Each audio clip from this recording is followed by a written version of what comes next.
A man who decided never to love again meets a woman who stopped believing in love, and both are forced to face what they fear most. Caleb Hayes spent 6 years building an unbreakable life because there was nothing left to lose. But when his dying neighbor arranges a meeting he never asked for, he realizes safety is just another word for surrender. Elena Voss arrives at his door exhausted, guarded, and carrying secrets that mirror his own. What begins as an obligation becomes something neither can control, a collision of two broken people who must choose between the walls they've built and the life waiting on the other side. Follow this story to the end, hit like, and comment with your city so I can see how far this journey reaches. The knock came at 7:43 p.m., which was wrong for two reasons. First, nobody knocked on Caleb Hayes' door after 7. The lakeside town operated on rhythms older than its residents. Dinner by 6, lights down by 9, and the unspoken understanding that evening hours belonged to family, not strangers. Second, Caleb wasn't expecting anyone. He'd built his life specifically to avoid unexpected visitors, unexpected phone calls, unexpected anything that might crack the careful routine holding him together. He was elbow deep in dishwater when the sound echoed through the small house, and Nora looked up from her coloring book with those wide brown eyes that still sometimes punched the air from his lungs. 6 years old, and she already had her mother's way of seeing straight through him. "Someone's here," she said, like he might have missed it. "I know, baby. Keep coloring. I'll be right back." The October air hit him cold when he opened the door, but not as cold as the sight of the woman standing on his porch. She was tall, taller than him by an inch in those shoes, and wearing a charcoal suit that probably cost more than his truck. Dark hair pulled back so tight it looked painful. The kind of face that belonged on magazine covers or boardroom tables, all sharp angles and controlled beauty. But it was her eyes that stopped him. Exhausted. Absolutely exhausted in a way that had nothing to do with lack of sleep and everything to do with carrying weight that never got lighter. "Caleb Hayes?" Her voice matched her appearance. Professional, clipped, running on fumes. "Depends who's asking." "Elena Voss." She extended a hand like they were opening a business negotiation. "Margaret sent me." And just like that, the ground shifted. Margaret. His neighbor of 6 years, the 78-year-old woman who'd brought them casseroles when Nora was teething, who watched her on the rare occasions Caleb had to work late, who'd been dying slowly for the past 4 months, and stubbornly refusing to act like it mattered. "Is she—" Caleb started. "She's fine." "Well, she's not fine, but she's stable." Elena dropped her hand when he didn't take it. "She asked me to come talk to you, said it was important." "At 7:43 at night? I came straight from the airport, been on a plane for 6 hours.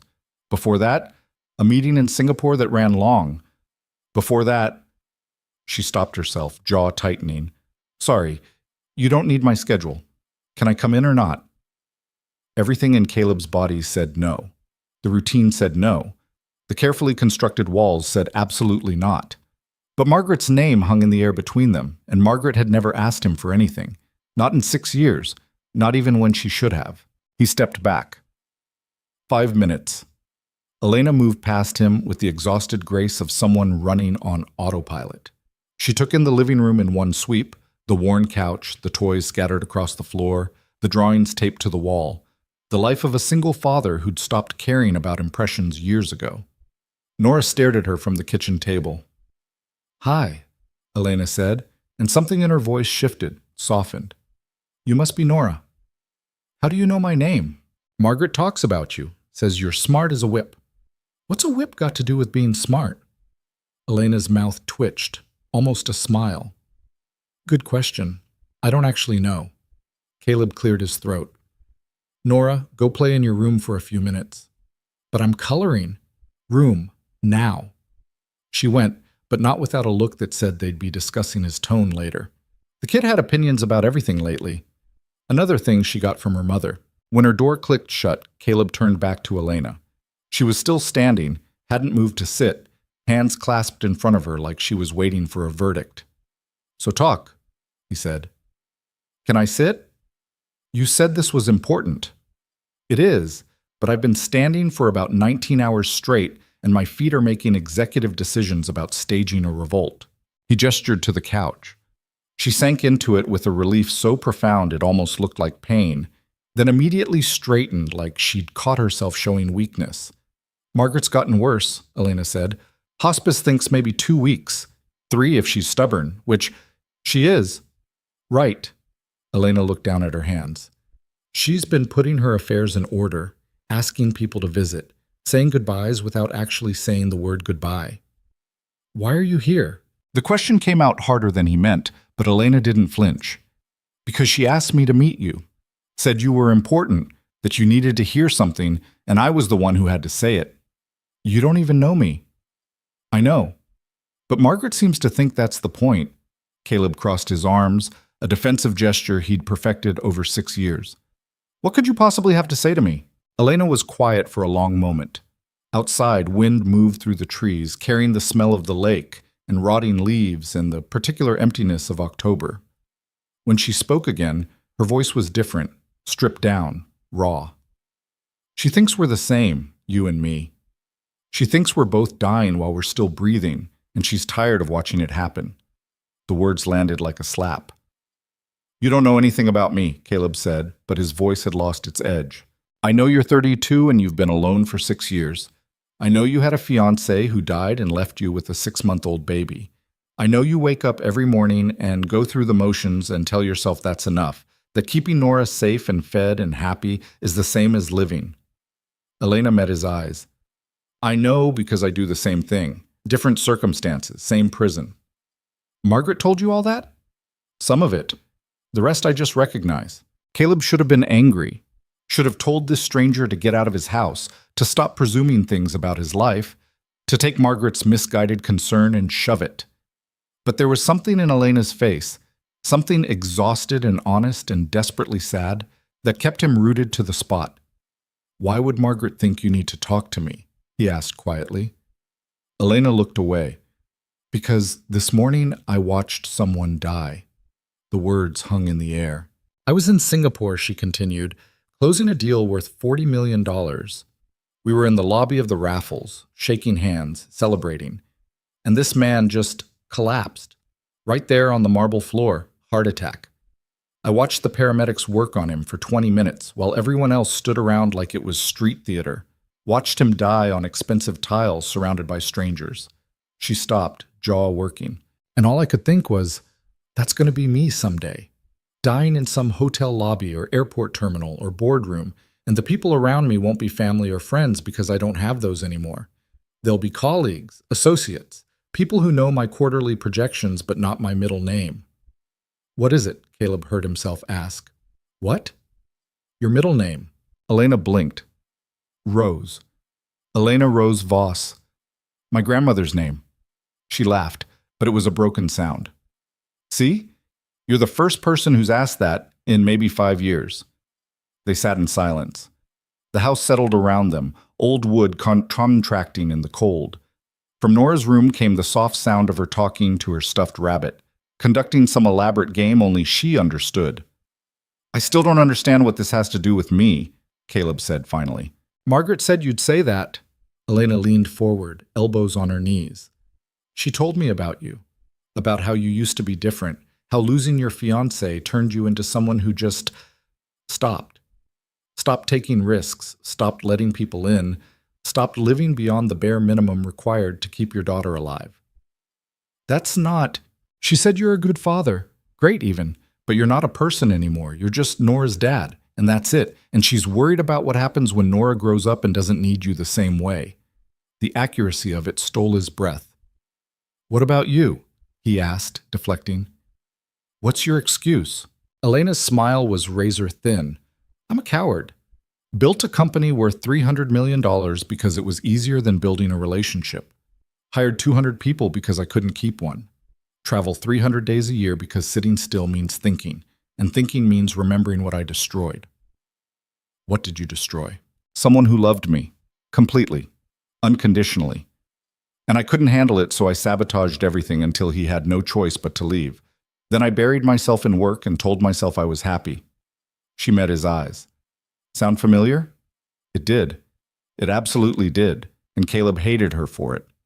You should go, he said. Probably. But neither of them moved. Margaret's dying, Elena said quietly, And before she goes, she wants to know she tried. She's been alone her whole life, never married, no kids, built her whole existence around being independent and needing nobody. And now she's at the end, and all that independence just means dying alone. She doesn't want that for us. So what? She thinks putting two broken people in a room together fixes anything?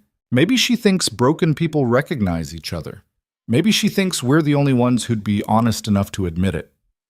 Caleb ran a hand through his hair. This was insane. This whole conversation was insane. He didn't know this woman, didn't owe her his story or his time or his carefully guarded truth. But when he opened his mouth, the truth came out anyway. Her name was Claire, my fiancée. She died in a car accident 6 months after Nora was born. Drunk driver, wrong place, wrong time. One minute she was picking up diapers at the store, and the next, his voice cracked. She was gone. Just gone. And I had this 6-month-old baby who needed everything, and I couldn't fall apart because there was nobody else, so I just didn't. You locked it away, Elena said softly. I did what I had to do. And then you kept doing it, year after year, until you forgot how to do anything else. Don't psychoanalyze me. You don't know me. No. But I know the shape of the hole you're living in, because I'm in one just like it. Elena stood, and suddenly she looked smaller, tired, human. I came here because a dying woman asked me to, and because watching someone collapse in a hotel lobby made me realize I don't want to die like that. I don't want to wake up at 50 and realize I haven't lived since I was 25. What do you want me to do about it? I don't know. Margaret seemed to think we could help each other, that maybe two people stuck in the same trap could find a way out together. That's not how it works. Probably not. Elena moved toward the door, then stopped. Can I ask you something? You've been asking things for the past 20 minutes. When was the last time you did something just because you wanted to? Not for Nora, not for work, just for you. Caleb opened his mouth, closed it, opened it again. Nothing came out. Elena nodded like that was the answer she expected. Yeah, that's what I thought. She was halfway out the door when Caleb spoke. 4 years ago. I wanted to take Nora to the coast, show her the ocean, rented a cabin, packed the car, had the whole thing planned. Then she got a cold the night before, and I couldn't do it. Couldn't risk her getting sicker, couldn't risk something going wrong, couldn't risk living, Elena finished. Yeah. They stood there, strangers on opposite sides of a threshold, connected by nothing except a dying woman's last-ditch attempt at playing matchmaker with two people who'd forgotten how to be matched. I'm here until Margaret... Elena stopped. I'm here for a while. She asked me to stay. Handle some things for her. I work remotely most of the time anyway, so I can... It doesn't matter. Point is, I'm around if you want to talk, or not talk, whatever. Why would I want to talk to you? Because Margaret's right. We're the same. And maybe that's the only qualification that matters. She left before he could respond, footsteps fading into the October dark. Caleb stood in the doorway until the cold got unbearable, then closed the door and leaned against it. From her room, Nora called out, Dad, is she gone? Yeah, baby, she's gone. Was she nice? Caleb thought about it, about the exhaustion in Elena's eyes and the honesty in her voice, and the way she'd looked at him like she could see straight through the walls he'd built. I don't know, he said finally. Maybe. He went through the motions of bedtime. Teeth brushed, story read, nightlight on, door cracked exactly 3 inches.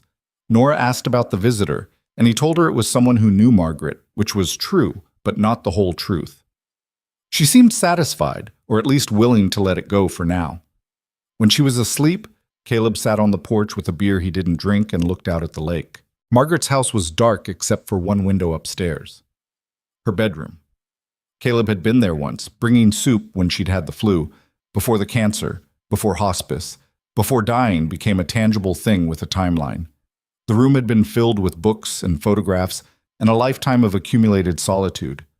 He thought about Elena's question. When was the last time he did something just for himself? He thought about Claire. About the plans they'd made, the life they'd built, the future that got ripped away in an instant. About the moment he'd gotten the call, standing in the kitchen of their apartment with Nora screaming in the background, and how the floor had just disappeared. He'd promised himself that day that he'd never feel that way again, never be that vulnerable, Never give the universe another opportunity to destroy him, and he'd kept that promise. For 6 years, he'd kept it. But sitting on the porch, looking at Margaret's lit window and thinking about Elena's exhausted eyes, Caleb wondered for the first time if keeping that promise was the same as keeping himself alive. The next 3 days passed normally.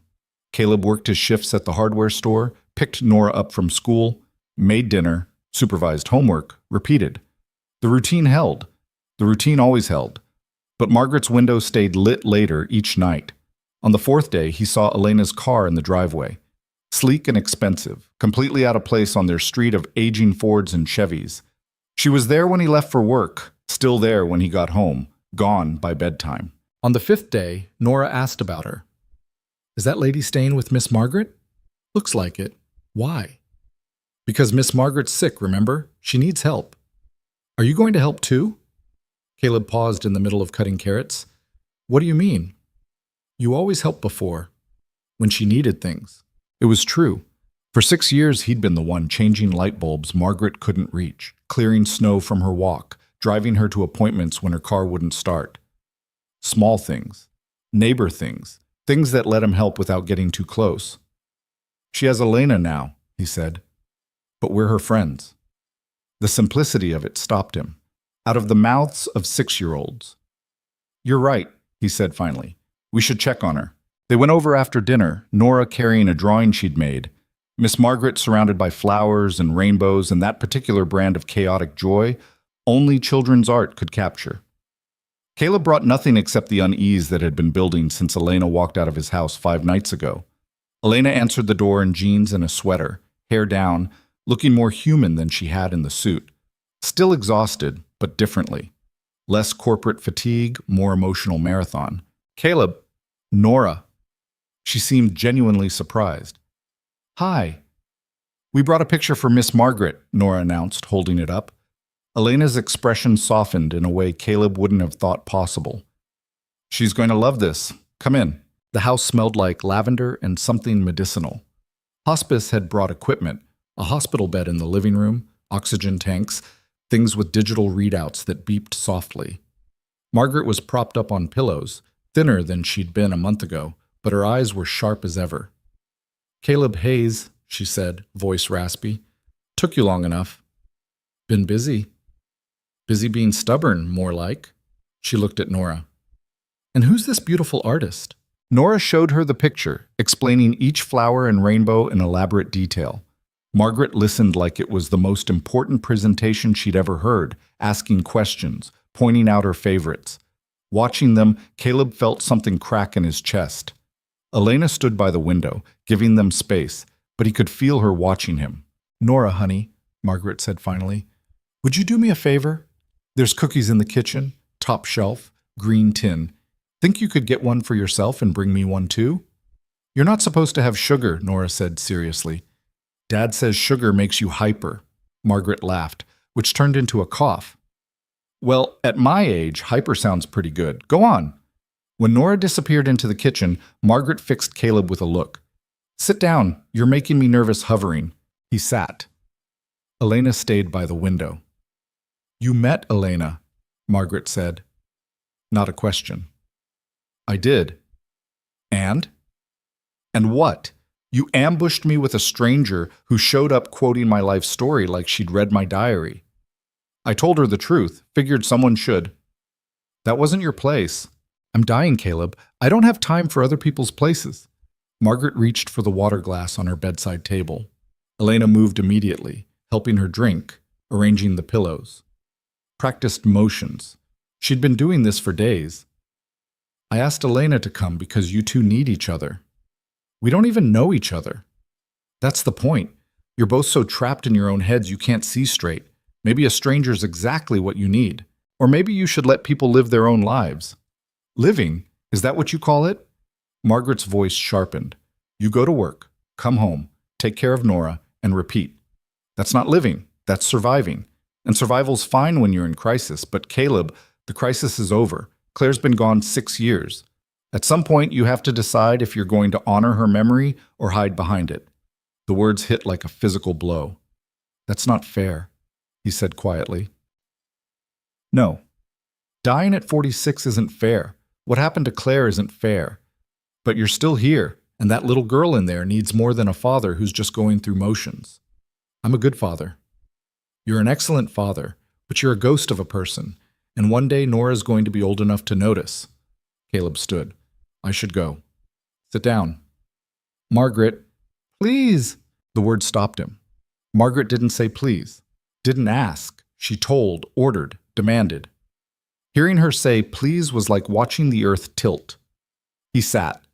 Margaret looked between him and Elena, who'd been silent through the whole exchange, face carefully neutral. I don't have much time left, Margaret said. And I've spent my whole life alone, made that choice, lived with it, mostly didn't regret it. But now I'm here, and I'm looking back, and you know what I see? A whole lot of empty. Accomplishments, sure. Independence, absolutely. But no one to share it with. No one who really knew me, and that's... Her voice cracked. That's a hard way to go. You have us, Caleb said. You have me and Nora. You have Elena now. I do, and I'm grateful.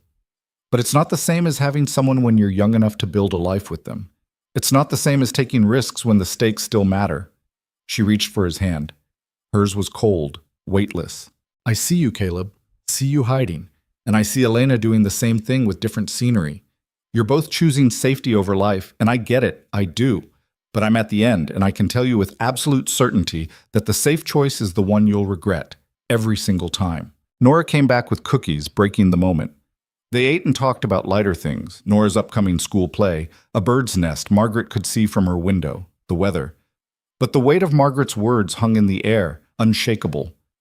When they left, Elena walked them to the door. Sorry about that, she said quietly. Margaret's got opinions. She always has. She means well. That doesn't make her right. Elena studied him for a moment. You know what's funny? I've built a career on reading people. Negotiations, board meetings, hostile takeovers. I can spot a bluff from across a conference table, but I can't tell if you're angry or scared. Maybe both. Yeah, she said softly. That tracks. Nora tugged on his hand. Dad, can we come back tomorrow? We'll see, baby. That means no, Nora informed Elena seriously. When grown-ups say we'll see, it always means no. Elena laughed, a real one this time. Smart kid. They walked home in the dark, Nora chattering about Margaret's stories, about the cookies, about how the lady with the fancy car seemed nice, actually. Caleb made appropriate noises, but his mind was elsewhere. Margaret's words circled like vultures. The safe choice is the one you'll regret. That night, after Nora was asleep, Caleb pulled out the box from the top of his closet. He hadn't opened it in 3 years. Inside were photographs, Claire smiling on the beach, Claire holding newborn Nora, Claire in her wedding dress they never got to use, a whole life that existed now only in images. He looked at her face and tried to remember her voice, tried to remember what it felt like to be the person he was before loss carved him hollow. And for the first time in 6 years, he let himself wonder, what would Claire want him to do? Not what fear told him, not what safety demanded. What would she want? The answer came quietly, in her voice, the one he could barely remember anymore. Live. Caleb closed the box and sat in the dark for a long time, that single word echoing in the silence. The decision came at 2:47 a.m., which seemed appropriate for decisions that went against 6 years of carefully constructed self-preservation. Caleb lay in bed staring at the ceiling, Claire's imagined voice still echoing in his head, and knew he couldn't keep hiding. Not from Margaret's truth, not from the fact that Nora was getting older and would eventually see through the performance he called living. Not from the uncomfortable recognition he'd felt looking into Elena Voss's exhausted eyes. But knowing something and doing something about it were different animals entirely. He got up, made coffee he didn't want, and watched the sun come up over the lake.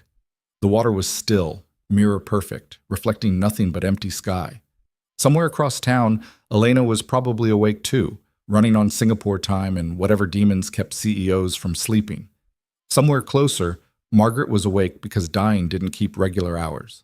By the time Nora shuffled into the kitchen in her mismatched pajamas, Caleb had made a decision that felt less like courage and more like surrender. Morning, baby.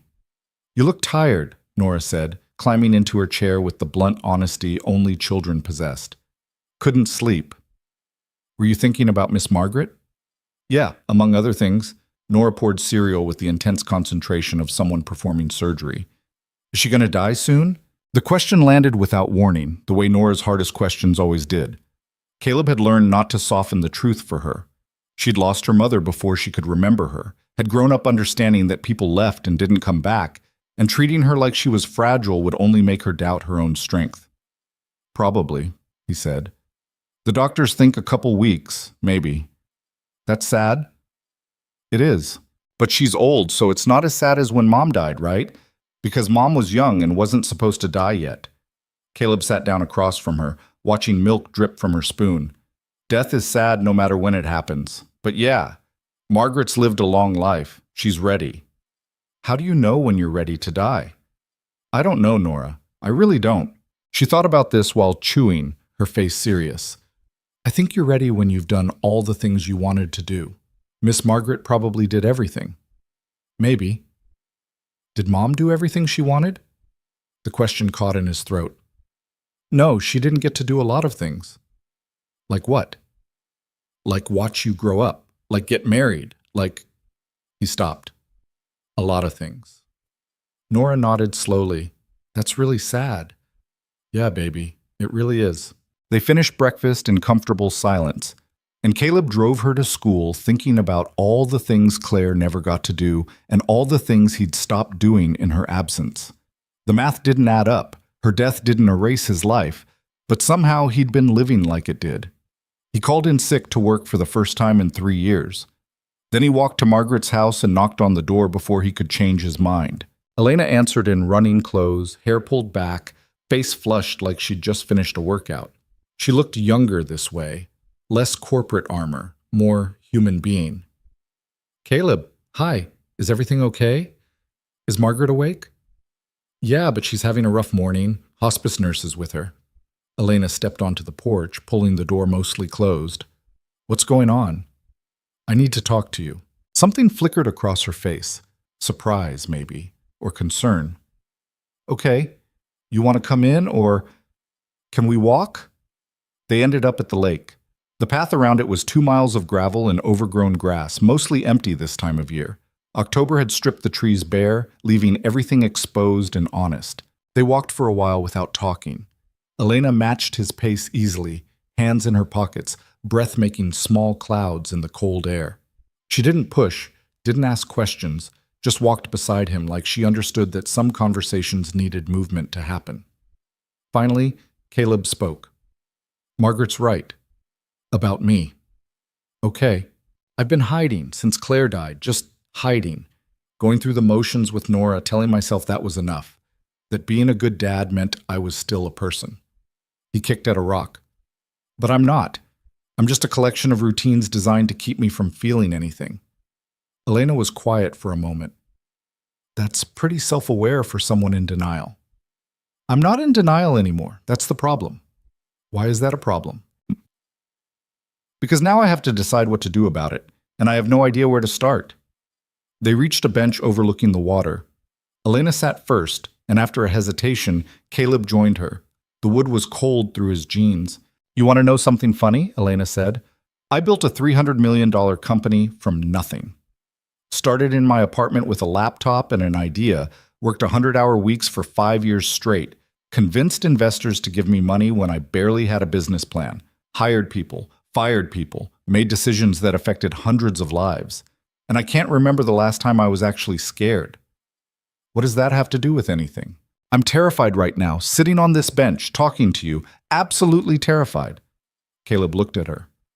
Why? Because this is real, the business stuff. That's just money and strategy and problems with solutions. But this, she gestured between them. Whatever Margaret's trying to make happen here, whatever honesty we're doing, this could actually hurt. And I've spent 10 years building a life where nothing can hurt me. How's that working out? Elena laughed, but it was hollow. About as well as your hiding is working for you. They sat in silence, watching the water. A few ducks paddled near the shore, oblivious to the cold. I was engaged once, Elena said suddenly. His name was Daniel. We met in college, dated for 6 years, got engaged senior year. He was She stopped. He was good, kind, patient, all the things I didn't deserve, and he loved me completely, which terrified me because I didn't know how to love like that, didn't trust it, so I sabotaged everything. How? Picked fights, canceled plans, threw myself into work until there was no room for anything else. Told him I needed space, then got angry when he gave it to me. Classic self-destruction. She pulled her knees up, wrapping her arms around them. He held on for 2 years after the engagement, 2 years of me pushing him away and him trying to fight for us. And then one day he just stopped. Told me he loved me but couldn't keep lighting himself on fire to keep me warm. When was this? 8 years ago. I was 22, stupid, convinced I had all the time in the world to figure my life out. Her voice cracked slightly. Haven't seen him since. Heard he got married, has 2 kids, lives in Portland. Living the life we could have had if I hadn't been such a coward. Caleb watched her profile, the way she held herself together through sheer force of will. You ever try to reach out? Once, about 4 years ago.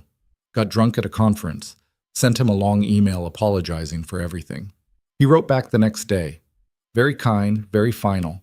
Said he'd forgiven me a long time ago, hoped I was happy, wished me well. And that was it. Door closed. I'm sorry. Don't be. I earned it. Elena dropped her forehead to her knees. The worst part is I used it. Used the pain to fuel the business. Told myself that if I couldn't have love, I'd have success. And it worked. Built everything I have now on the ashes of the one real thing I ever destroyed. That's not something to be proud of. I'm not proud, I'm just... She lifted her head, eyes bright. I'm tired.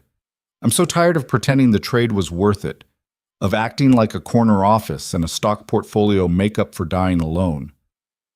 The rawness in her voice matched something in Caleb's chest, the thing that had been cracking since Margaret called him out, since he'd opened Claire's box, since he'd admitted to himself that surviving wasn't the same as living. I don't know how to do this, he said quietly. Do what? Start over. Open up. Risk. He gestured helplessly. Any of it. I've spent 6 years making sure Nora never sees me fall apart, and I'm good at it now. Too good. I don't know how to be any other way. So don't start with falling apart. Start smaller. Like what? Elena thought for a moment. What's something you used to do? Before Claire died? Something that made you feel like yourself. The question should have been simple, but Caleb's mind went blank. 6 years was a long time to forget who you were. Then, slowly, a memory surfaced. I used to build things, he said. Furniture, mostly. Had a workshop in the garage of our old apartment. Nothing fancy, just tables, chairs, shelves. Liked working with my hands, seeing something take shape. Claire always said I should sell them, but I never wanted to. It wasn't about making money. It was just yours, Elena finished. Yeah. When's the last time you built something? Caleb tried to remember. Week before Nora was born. Made her a crib. Haven't touched the tools since. Why not? Because... The answer stuck in his throat. Because Claire had been the one who encouraged it. Because the workshop reminded him of planning a future that never happened. Because building things required hope, and hope was dangerous. It hurt too much. Elena nodded like she understood completely. I used to paint, watercolors mostly. Nothing good, but I loved it. Used to spend Sunday mornings with coffee and a brush, just making things. Haven't painted in 8 years. Sold all my supplies when I moved to a bigger apartment. Told myself I didn't have time for hobbies. Did you not have time, or did it hurt too much? Both. Neither. Does it matter? She turned to face him. Point is, we both gave up pieces of ourselves and called it moving forward. But maybe Margaret's right. Maybe we're not moving at all. Maybe we're just stuck. A runner passed them on the path, earbuds in, breath steaming. They waited until she was gone before speaking again. What are we supposed to do? Caleb asked. Even if we admit we're stuck, what changes? I don't know. But maybe that's where we start. Not knowing, but trying anyway.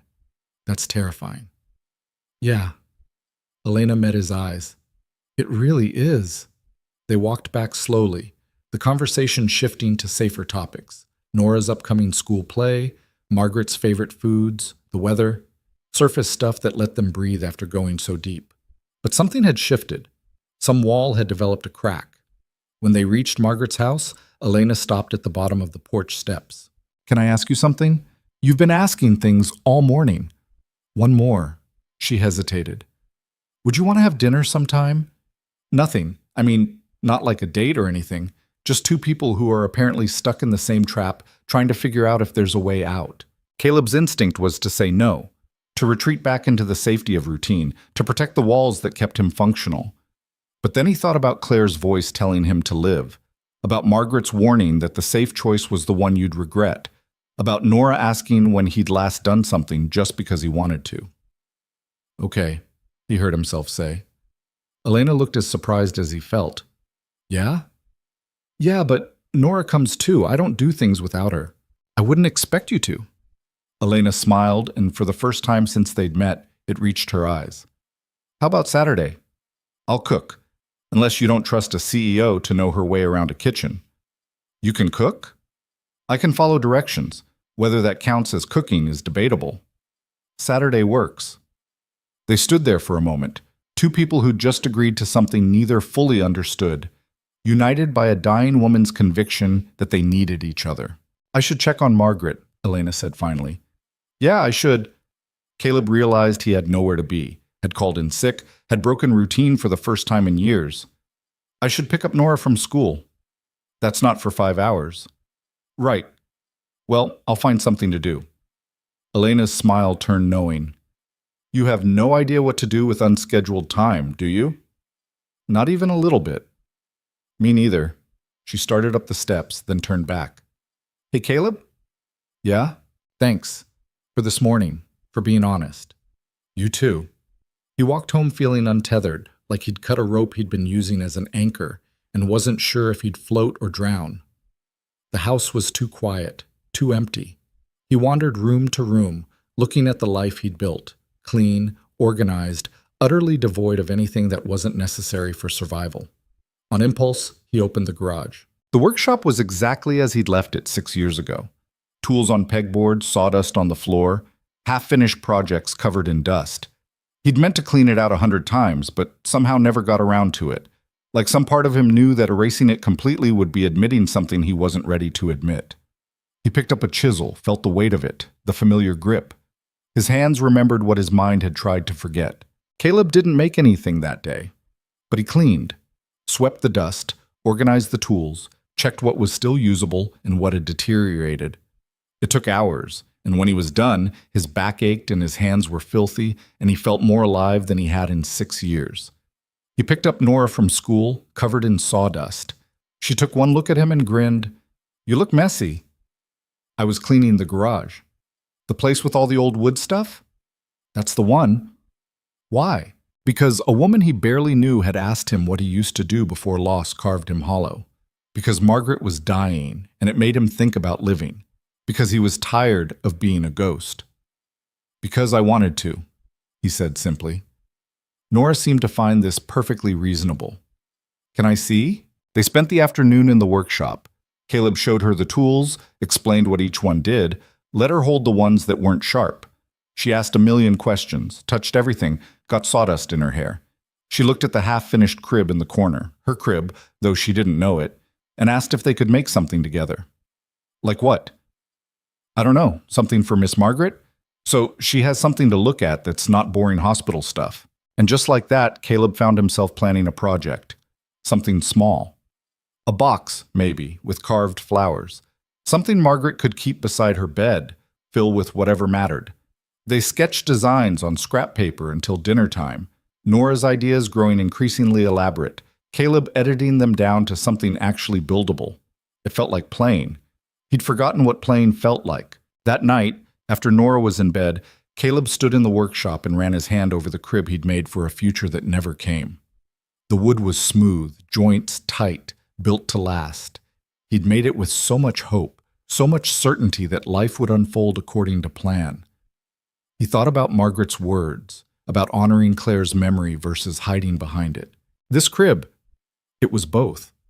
A monument to love and loss, yes, but also a prison he'd built for himself, A reminder that planning for happiness was dangerous because happiness could be stolen in an instant. What would Claire want? Would she want him frozen here, unable to move forward, unable to build anything new? The answer was so obvious it hurt. She'd want him to live, to build, to risk the pain of hoping again. Caleb took a breath and made a decision. Not to get rid of the crib, that felt wrong, erasing Nora's origin story. But to finish it. To sand down the rough edges he'd never gotten to seal the wood, to make it complete instead of leaving it frozen in the moment Claire died. He worked until midnight, hands moving with muscle memory, mind quiet in a way it never was anymore.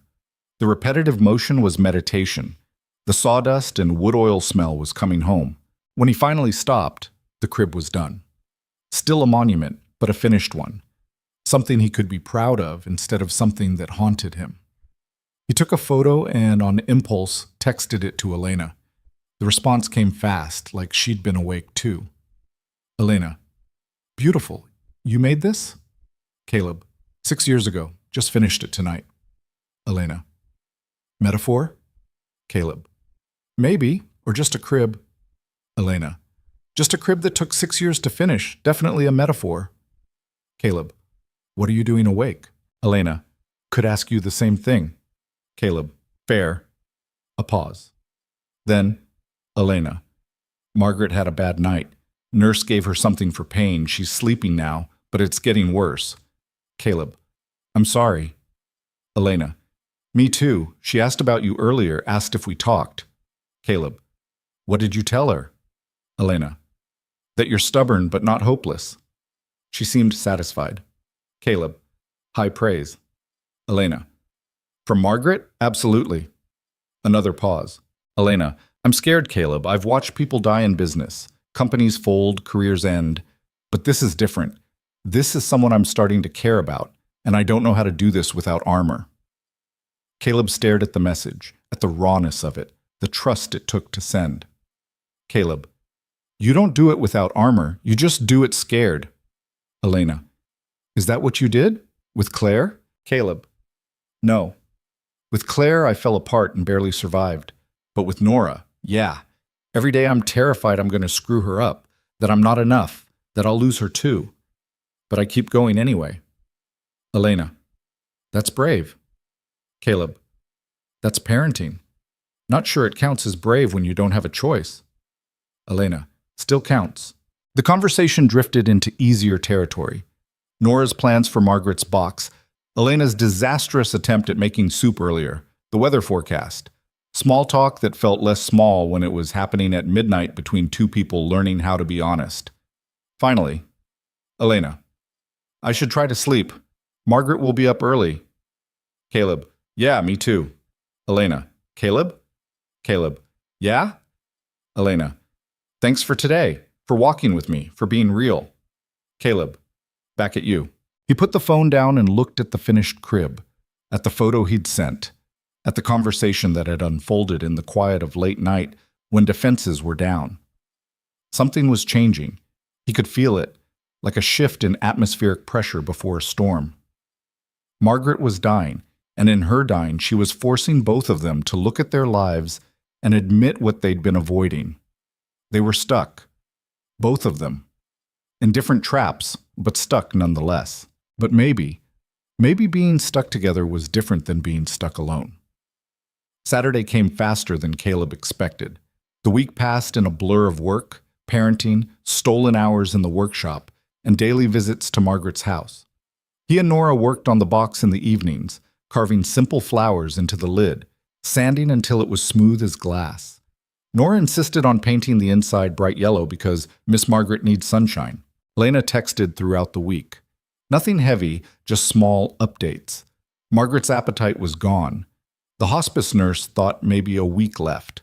Elena had tried to make lasagna and somehow burned it while it was still frozen in the middle. Caleb: that's actually impressive. Defies the laws of physics. Elena: I have special talents. Caleb: clearly. By Saturday, Caleb was nervous in a way he hadn't been nervous in years. It wasn't a date. He'd been very clear about that, and Elena had agreed, but it felt significant anyway, intentional.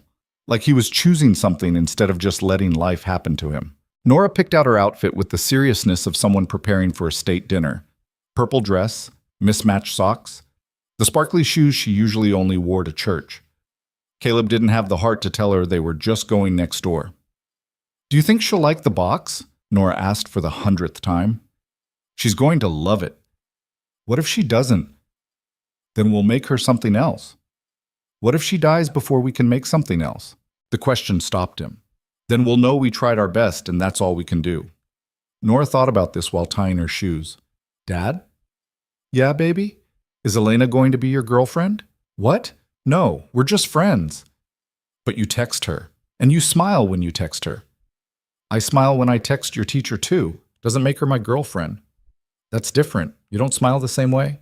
Caleb knelt down to her level. "Listen, Elena and I are friends. That's it. She's here to help Margaret, and we're being nice to her because that's what neighbors do." "But do you like her?" "I don't know her well enough to like her or not like her." "But do you want to know her?" Out of the mouths of 6-year-olds. "Maybe. Is that okay with you?" Nora considered this with the gravity of a Supreme Court justice. "I guess. She seems sad, though, like you used to be." "Like I used to be. You're less sad now, since you started making things again." Caleb pulled her into a hug, overwhelmed by her perception, her compassion, her ability to see through every wall he'd built. "When did you get so smart?" "I've always been smart. You just started noticing." They walked to Margaret's house carrying the box, Nora skipping ahead, Caleb trying to calm the nervous energy in his chest. This was just dinner, with a neighbor, and a dying woman. Nothing to be anxious about. Elena answered the door in jeans and a sweater that looked expensive but comfortable, hair pulled back, face makeup-free. She looked tired but present, less like a CEO and more like a regular person trying to hold things together. "Hi, come in. Fair warning, I may have oversold my cooking abilities." The house smelled like garlic and something burning. "Is something on fire?" Caleb asked. "The bread. Was. It's in the sink now." Elena grimaced. "Plan B is store-bought rolls." Nora held up the box. "We made this for Miss Margaret." Elena's expression softened completely. "Can I see?" Nora showed her the flowers they'd carved, the yellow-painted interior, the careful sanding that made it smooth.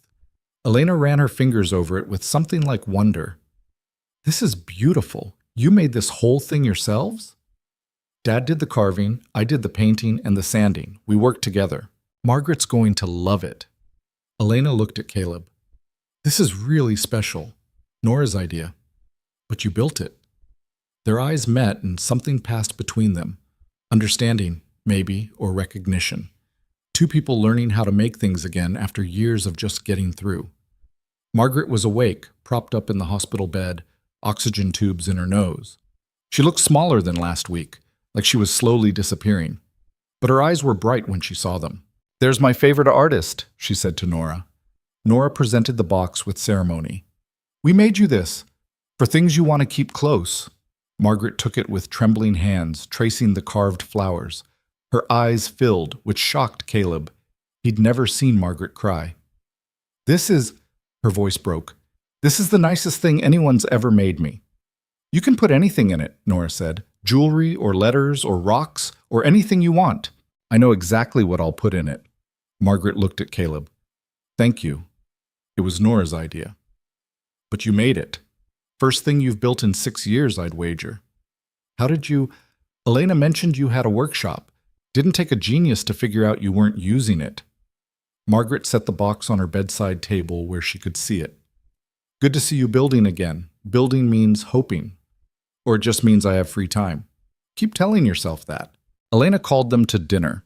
Pasta that was only slightly overcooked, salad from a bag, the store-bought rolls she'd apologized for. They ate in the kitchen while the hospice nurse sat with Margaret, and the conversation was surprisingly easy. Nora dominated the talk, telling Elena about school and her friends and the elaborate game she'd invented involving her stuffed animals. Elena listened with genuine interest, asking questions, laughing at the right moments. Watching them, Caleb felt something unfamiliar, contentment. When Nora went to show Margaret a magic trick she'd learned, Elena and Caleb were left alone with the dishes. Thank you for coming, Elena said, scrubbing a pot. I know this is probably weird. It's definitely weird, but not bad weird. Just regular weird? Exactly. They washed in comfortable silence for a moment. She's getting worse fast, Elena said quietly. The nurse thinks maybe days now, not weeks. I'm sorry. I keep thinking I should be more prepared. I mean, I knew this was coming. That's why I'm here. But knowing something intellectually and feeling it emotionally, she stopped. I don't know why I thought I could do this without it hurting. You can't, that's the whole point. What do you mean? Caleb dried a plate carefully. When Claire died, people kept telling me it would get easier. That time heals all wounds. But that's not really true. It doesn't get easier, you just get stronger. The weight doesn't change, you just learn how to carry it. That's bleak. Maybe, but it's also honest. And honestly, the fact that it hurts means you actually care, which is better than being numb. Elena was quiet, hands still in the soapy water. I've been numb for 8 years, built my whole life around not feeling things. And now I'm here, and Margaret's dying, and you're... She stopped. I'm what? You're making me feel things I didn't think I could feel anymore. The admission hung in the air between them. Like what? Caleb asked softly. Like maybe being alone isn't safer. Maybe it's just alone. From the living room came the sound of Nora's laughter and Margaret's raspy voice asking to see the magic trick again. The hospice nurse murmured something encouraging, life continuing despite death's approach. I don't know what I'm doing, Caleb admitted, with any of this. Margaret thinks putting us together will fix something, but I'm not even sure what's broken anymore. Everything, Elena said simply. Everything's broken. But maybe that's okay. Maybe broken people can help each other carry the weight. Or maybe we just make it worse. That's possible too. She pulled her hands from the water, dried them. But I'd rather try and fail than not try at all. I've spent 8 years not trying. I know exactly where that leads.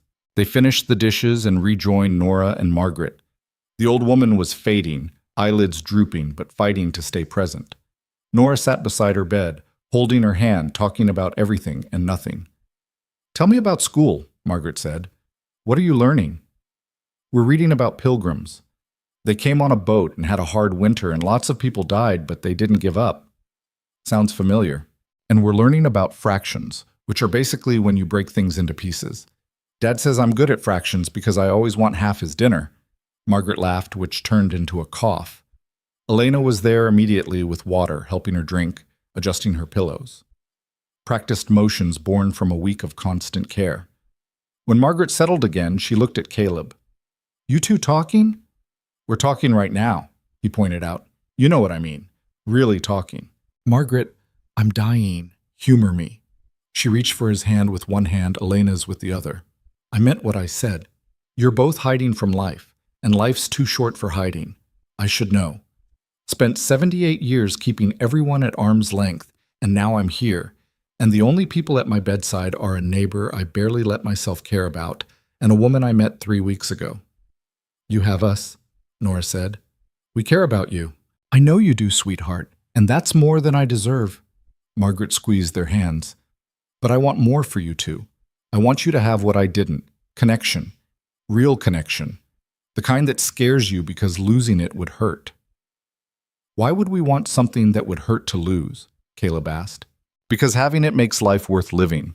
And losing it, yes, it destroys you. But the alternative is dying without ever really living at all. Her eyes moved between them. You both know what loss feels like, but do you remember what having something worth losing felt like? Elena's hand trembled in Margaret's grip. Every day. Then don't waste the rest of your life running from it. Take the risk. Build something. Even if it breaks again, at least you'll know you tried. Nora, oblivious to the weight of the conversation, yawned. I'm tired. Time to go home, baby, Caleb said, grateful for the excuse to escape. They said their goodnights. Nora kissed Margaret's cheek, promised to visit tomorrow, asked if the box was still the best present she'd ever gotten. Margaret assured her it was. At the door, Elena walked them out. Sorry about that, she said. Margaret's not exactly subtle. She never has been. Caleb paused on the porch. But she's not wrong either. About? About us hiding. about life being too short. He looked at her, really looked at her, and saw his own fear reflected back. I don't know what I'm doing, Elena, but I think maybe I want to figure it out. With you. If that's not too weird. Elena's smile was small but real. It's absolutely too weird, but I want to try anyway. So what do we do? I have no idea.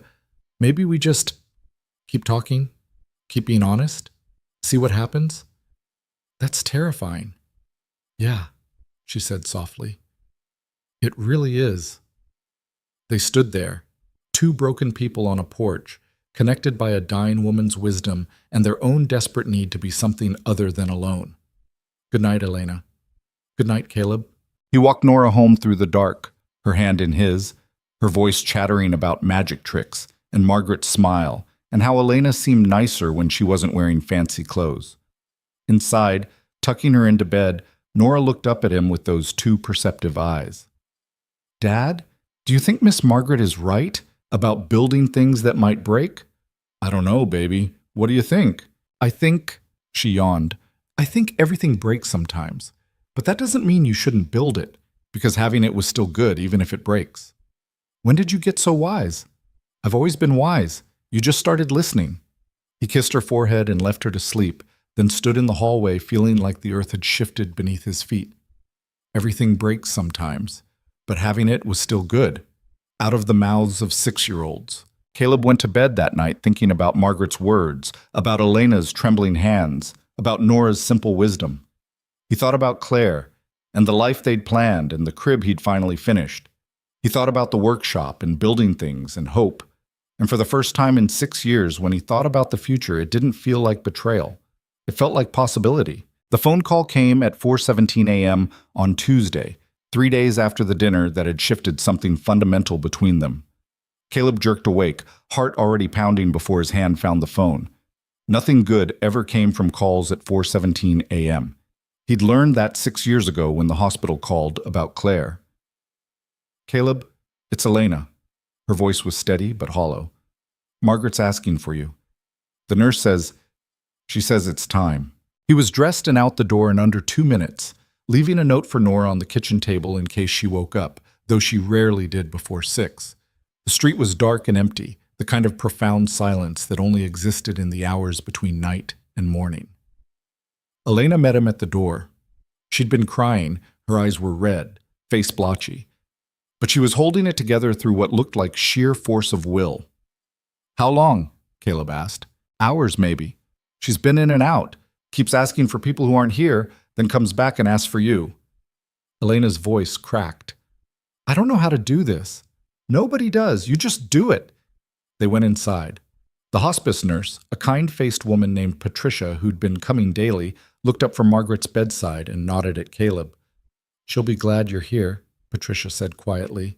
She's been waiting. Margaret looked impossibly small in the hospital bed, like she was already halfway gone. Her breathing was labored, rattling, the sound of a body giving up. But when Caleb took her hand, her eyes opened. There you are, she whispered. Took you long enough. It's 4 a.m, Margaret. Some of us were sleeping. Sleeping's overrated. She squeezed his hand weakly. How's Nora? Asleep, safe, don't worry about her. I always worry. That's what people who care do. Her eyes found Elena, standing at the foot of the bed. You two talking still? Margaret, Elena started. Answer the question. I don't have time for evasion. Yes, Caleb said. We're talking. Good. That's good. Margaret's breathing hitched, and Patricia adjusted something on the oxygen machine. When she settled again, her grip on Caleb's hand had loosened. I need to tell you something, both of you. Elena moved closer, taking Margaret's other hand. I was engaged once, Margaret said, the words coming slow and difficult. Long time ago. Before you were born, Caleb. Before your parents were born. His name was James. We were 22, stupid in love, planning a life. She stopped, gathering strength. He wanted to move to California, chase some dream about starting a business. And I was terrified. Terrified of leaving everything I knew, of taking a risk that might not work out. So I said no. Told him if he really loved me, he'd stay. And you know what he did? He stayed, Elena said softly. He left. Because he was smart enough to know that love doesn't mean making someone choose between their dreams and their heart. And I was too proud to follow him. Told myself I was better off, that I didn't need him, that independence was more important than partnership. Tears slid down Margaret's weathered cheeks. I got letters for 5 years, every month, telling me about California, about his business, about his life, asking me to come, saying it wasn't too late.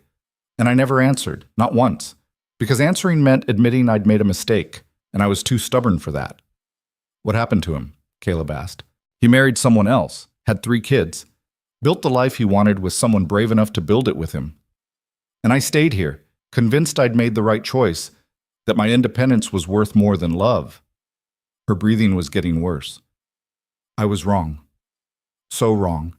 And now I'm dying alone because I was too scared to take a risk when it mattered. You're not alone, Elena said, voice breaking. We're here. You're here because you're kind. But you're not family. You're not the person who would have held my hand through 50 years instead of 5 days. Margaret looked between them with fierce intensity. Don't be me. Don't let fear make your choices, because the safe choice, the one that protects you from getting hurt, that's the one that kills you slowly. That's the one you'll regret when you're lying here at the end. We're trying, Caleb said. We're really trying. Try harder. Life's too short for trying. Just do it. Be brave. Take the risk. Her eyes closed. Promise me. Margaret, promise me, Caleb. And you, Elena. Promise you won't waste your lives the way I wasted mine. Elena was crying openly now. I promise. Caleb? He thought about Claire, about 6 years of hiding, about the workshop gathering dust and the future he'd been too terrified to imagine, about Nora asking when he'd last done something just because he wanted to. I promise, he said. Margaret's face relaxed, like she'd been holding on just to hear those words. Good. That's good. Now get out of here, both of you. I don't want an audience for this part. We're not leaving you, Elena said firmly. Yes, you are. Patricia's here. That's enough. When they didn't move, Margaret's voice strengthened slightly. I'm dying, not asking permission. Go, take a walk, watch the sunrise. Do something living while you still can. Patricia nodded. I'll call if anything changes. But she's right. This could take hours still. No sense in you both sitting here wearing yourselves out. They went reluctantly, leaving Margaret in Patricia's capable hands. Outside, the air was cold enough to hurt, sharp and clean. The sky was just starting to lighten at the edges, that particular shade of blue-black that meant dawn was coming. I can't just walk, Elena said, hugging herself against the cold. I can't. I need to move or I'm going to fall apart. So we move. They ended up at the lake again, walking the path they'd walked that first morning, except now everything was different. Now they knew what it felt like to watch someone die. Now they carried Margaret's story and her warning and the weight of promises made to a woman who'd waited 78 years to admit her mistakes. Elena walked fast, almost running, like she could outpace her grief. Caleb kept up, saying nothing, just being present. Sometimes that was all you could do. Finally, she stopped at the bench overlooking the water. The same bench where they'd sat and admitted they were stuck, where they'd started being honest. I can't believe she never answered his letters, Elena said. 5 years of chances and she never took one. Pride's a hell of a thing. It's not pride, it's fear dressed up as pride. Elena sat hard on the bench. I did the same thing with Daniel. He tried to make it work for 2 years and I never gave him a real chance, just kept pushing him away until he had no choice but to leave. You were young. So was Margaret when she let James go. Age doesn't make you brave. It just gives you more time to regret being a coward. She looked at him. Do you regret it? Hiding for 6 years? Every single day. But I didn't know how to do anything else. And now? Now I'm terrified, but I'm trying. They sat in silence as the sky slowly lightened. Somewhere, birds were starting to wake up, their songs tentative at first, then building. The lake reflected the changing sky, dark blue fading to gray, then to pink at the edges. Tell me about Claire, Elena said quietly. Really tell me. Not the facts, the person. Caleb was quiet for a long moment, gathering memories that had gone fuzzy around the edges from 6 years of trying not to look at them too closely. She was intense, about everything. Couldn't do anything halfway. When she decided she wanted to learn to cook, she bought a $100 knife and took classes for 6 months. When she got into running, she trained for a marathon. When she loved someone, she loved them completely. He smiled, remembering. It was exhausting sometimes, but it was alive. She made everything feel more alive. How did you meet? College. I was working in the library. She came in at 2 in the morning during finals week and couldn't find the book she needed.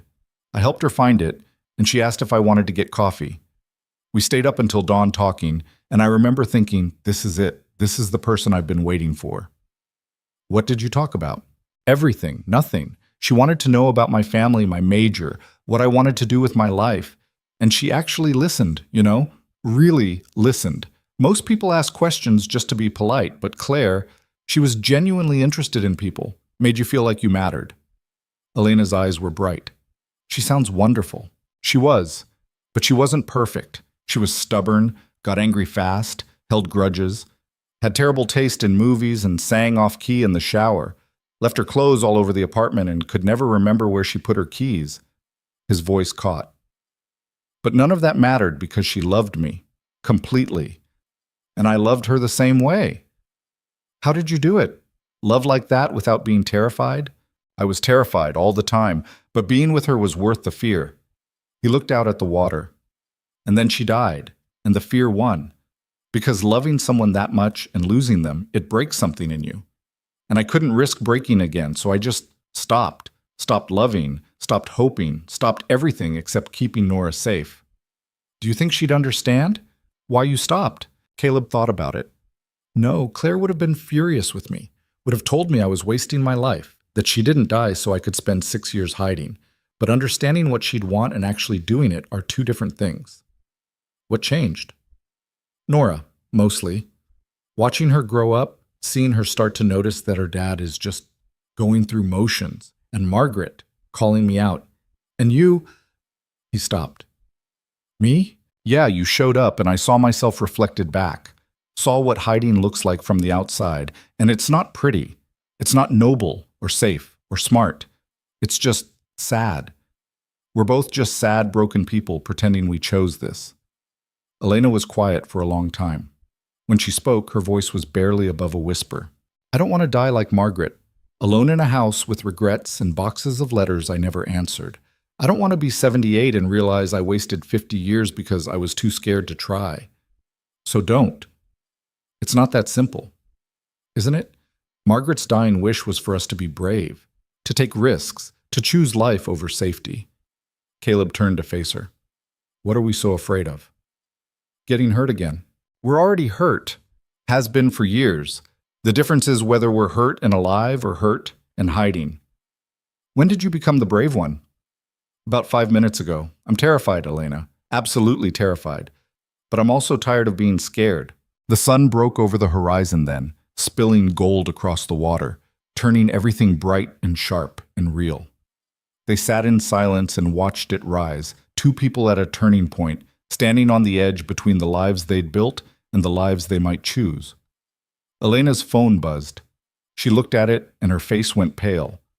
Patricia says to come back. It's happening.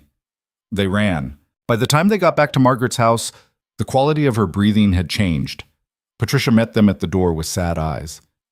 She's close now, minutes maybe. She's not conscious, but she can probably still hear you. They went to her bedside.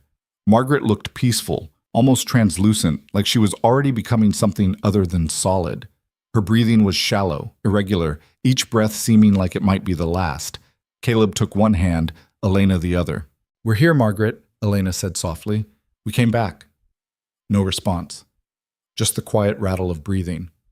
We're going to keep our promise, Caleb said. We're going to be brave. We're going to try. Still nothing. They sat there in silence, holding her hands, bearing witness. This was what love looked like at the end. Not grand gestures or perfect words, just presence, just showing up, just staying.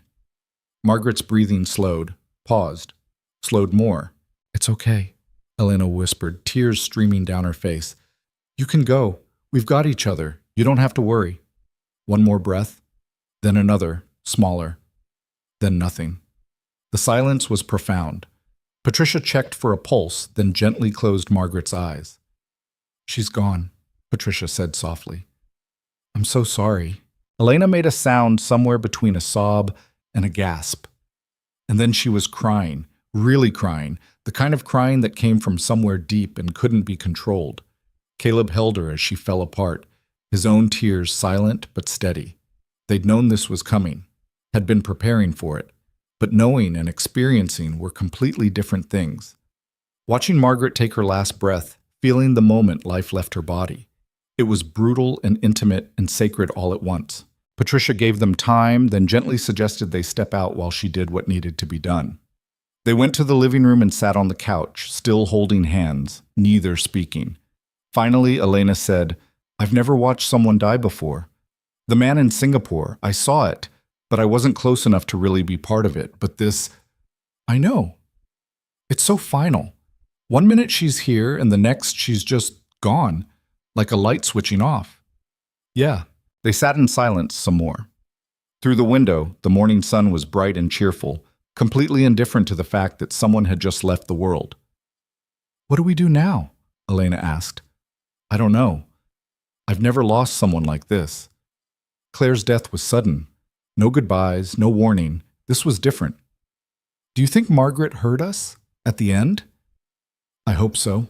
Patricia came out a while later with papers that needed signing, phone numbers for funeral homes, the logistics of death that had to be handled regardless of grief. Elena took them with shaking hands, and Caleb stayed beside her as she made the necessary calls, his presence the only thing he had to offer. By the time everything was arranged, it was past 7. Caleb's phone had 3 missed calls from Nora's school. "I have to go," he said. "Nora's going to be worried." "Of course, go." "Are you going to be okay?" Elena laughed, but it was broken. "No, but I'll survive. That's what we do, right? Survive." "Elena, I'm sorry. I'm just tired and sad, and I don't know what I'm supposed to do with all of this." She gestured helplessly at the house, at the hospital bed being disassembled, at the aftermath of death. "Margaret's lawyer is coming this afternoon. Apparently she left instructions for everything, very organized, even in dying. Do you want me to come back after I get Nora?" "You don't have to." "I know. But do you want me to?"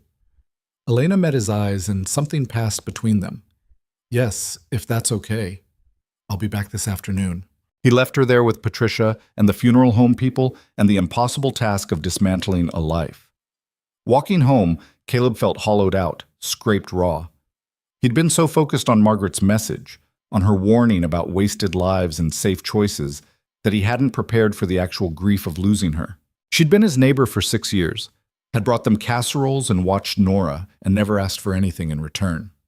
Had been a constant, reliable presence in a life that felt increasingly unstable. And now she was gone, and the hole she left was bigger than he'd expected. Nora was at the neighbor's house. The elderly couple who sometimes helped in emergencies had taken her in when she'd come home to an empty house. She ran to him when he arrived, worry all over her face. "Where were you?" "I woke up and you were gone, and there was just a note." "I'm sorry, baby. I'm so sorry. I should have called." He knelt down to her level. "Miss Margaret died this morning. Elena called, and I went to be with her." Nora's face crumpled. "She died?" "Yeah. Peacefully, in her sleep. It was time. But I didn't get to say goodbye." "You said goodbye yesterday, remember? When you showed her the new drawing?" "But I didn't know it was goodbye. I would have said it better if I knew." Caleb pulled her into a hug, this fierce, perceptive child who'd already lost so much. "I know. But goodbyes are hard even when you know they're coming. The important thing is that she knew you loved her." "Did it hurt when she died?" "No, she just went to sleep and didn't wake up." "Like Mom?" The question caught him off guard. "No, baby. Mom's death was different. An accident. But it was fast, so she didn't hurt either." Nora was quiet in his arms, processing. "Are you sad?" "Very sad." "Me too." She pulled back to look at him. "Is Elena sad too?" "She's very sad. She was taking care of Margaret, and now she has to figure out what to do next. We should help her." Out of the mouths of children. "You're right. We should." They spent the morning being sad together, a concept Caleb hadn't allowed himself in 6 years. Usually when grief hit, he pushed it down, locked it away, dealt with it later or never. But Nora needed to see that sadness was okay, that feeling things was allowed, that you could be sad and still function. So they were sad. They cried a little, talked about their favorite Margaret memories, looked at the box they'd made sitting on Caleb's dresser, where he'd kept it for safekeeping. Nora wanted to know what would happen to Margaret's house, her things, her garden. Caleb answered what he could and admitted what he didn't know. Around noon, Nora asked if they could make something for Elena. Like what? I don't know. Something so she knows we're thinking about her, like we did for Miss Margaret. They ended up making cookies, chocolate chip, from a recipe Claire used to make, though Caleb didn't tell Nora that. They worked together in the kitchen, Nora standing on a chair to reach the counter, carefully measuring ingredients while Caleb supervised and tried not to think about all the times he'd done this with Claire. When the cookies were done, they put them in a container and walked to Margaret's house. The funeral home van was gone, but Elena's car was still in the driveway.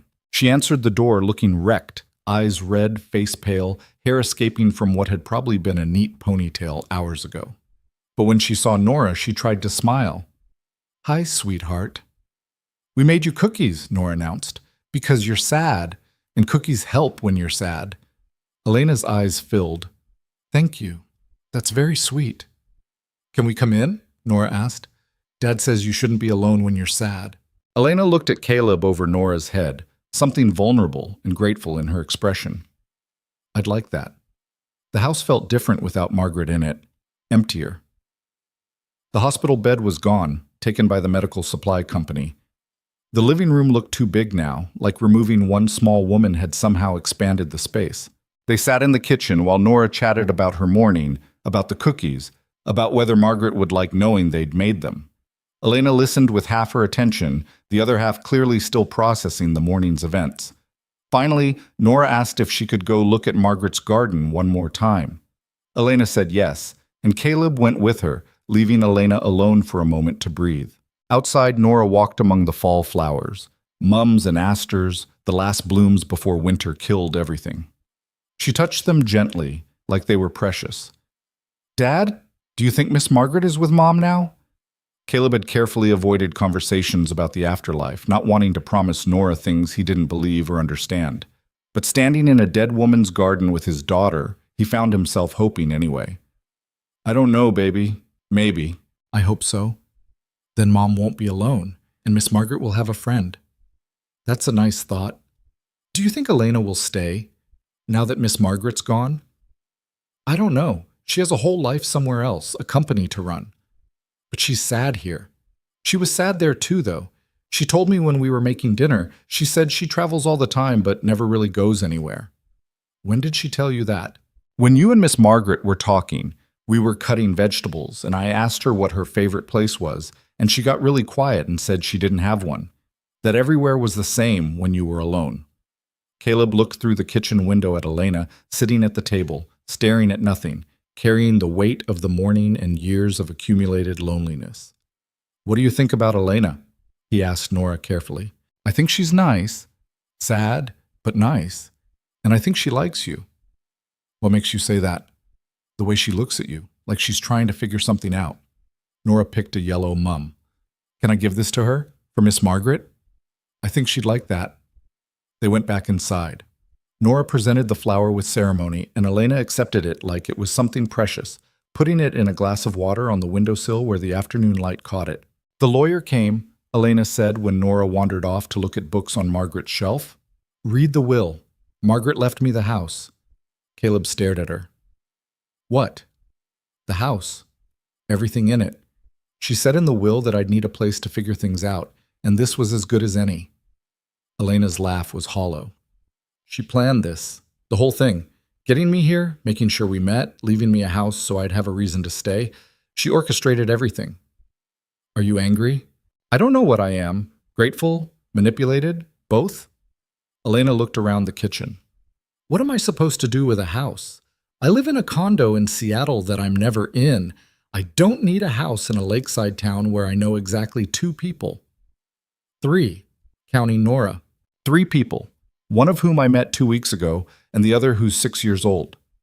But there was no heat in her words, just exhaustion. I should sell it. That would be the smart thing. Sell it. Go back to my life. Remember this as a weird detour. Is that what you want to do? I don't know what I want. I thought I did. Thought I had my whole life figured out. But then Margaret asked me to come, and I watched her die, and I made promises I'm not sure I can keep, and now I own a house I don't need, and I'm talking to a man I barely know, like he might have answers. She pressed her hands to her face. I'm sorry.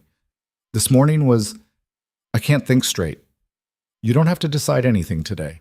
The lawyer needs an answer about the funeral arrangements. Margaret left instructions, but she gave me authority to make the final call. Do I do exactly what she wanted, or do I don't even know. I've never planned a funeral. What did she want? Simple service.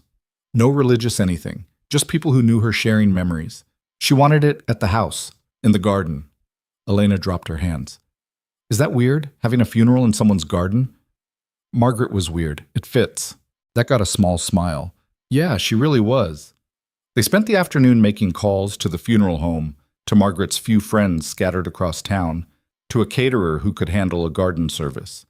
Nora helped by drawing pictures to put around the house for the service, her 6-year-old interpretation of celebrating a life. By the time evening came, Caleb realized he'd spent the entire day with Elena, and it had felt natural, easy even, despite the circumstances. They worked well together, him handling logistics while she made decisions, both of them orbiting around Nora's cheerful presence.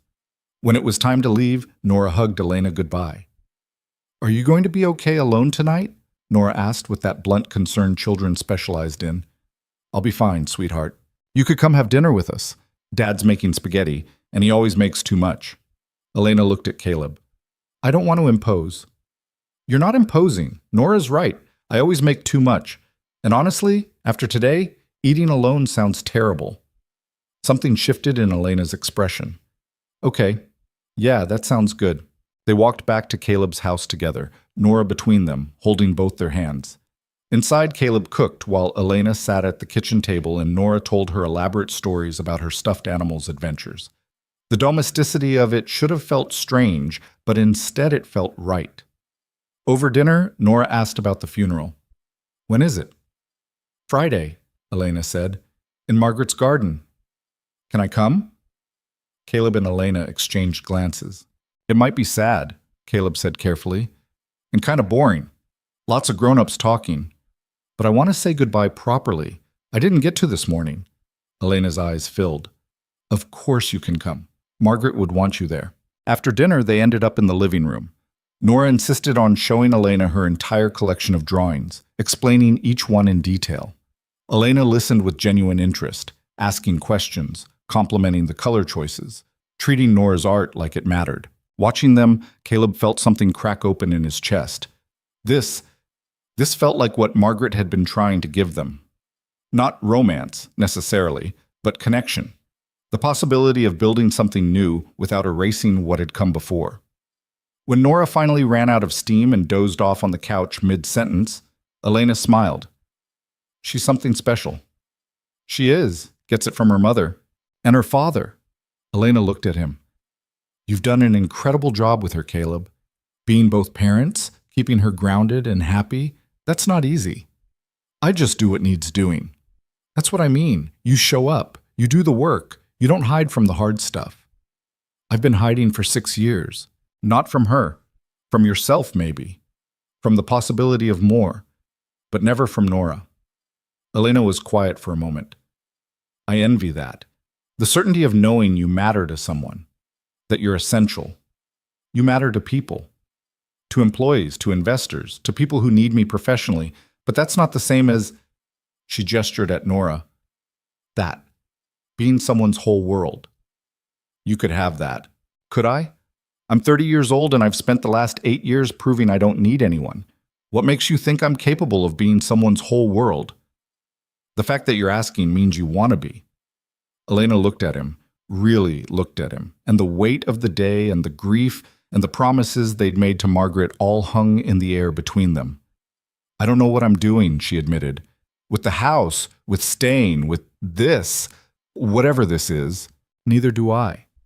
But maybe that's okay. Maybe not knowing is where we start. That's terrifying. Yeah, Caleb said softly. It really is.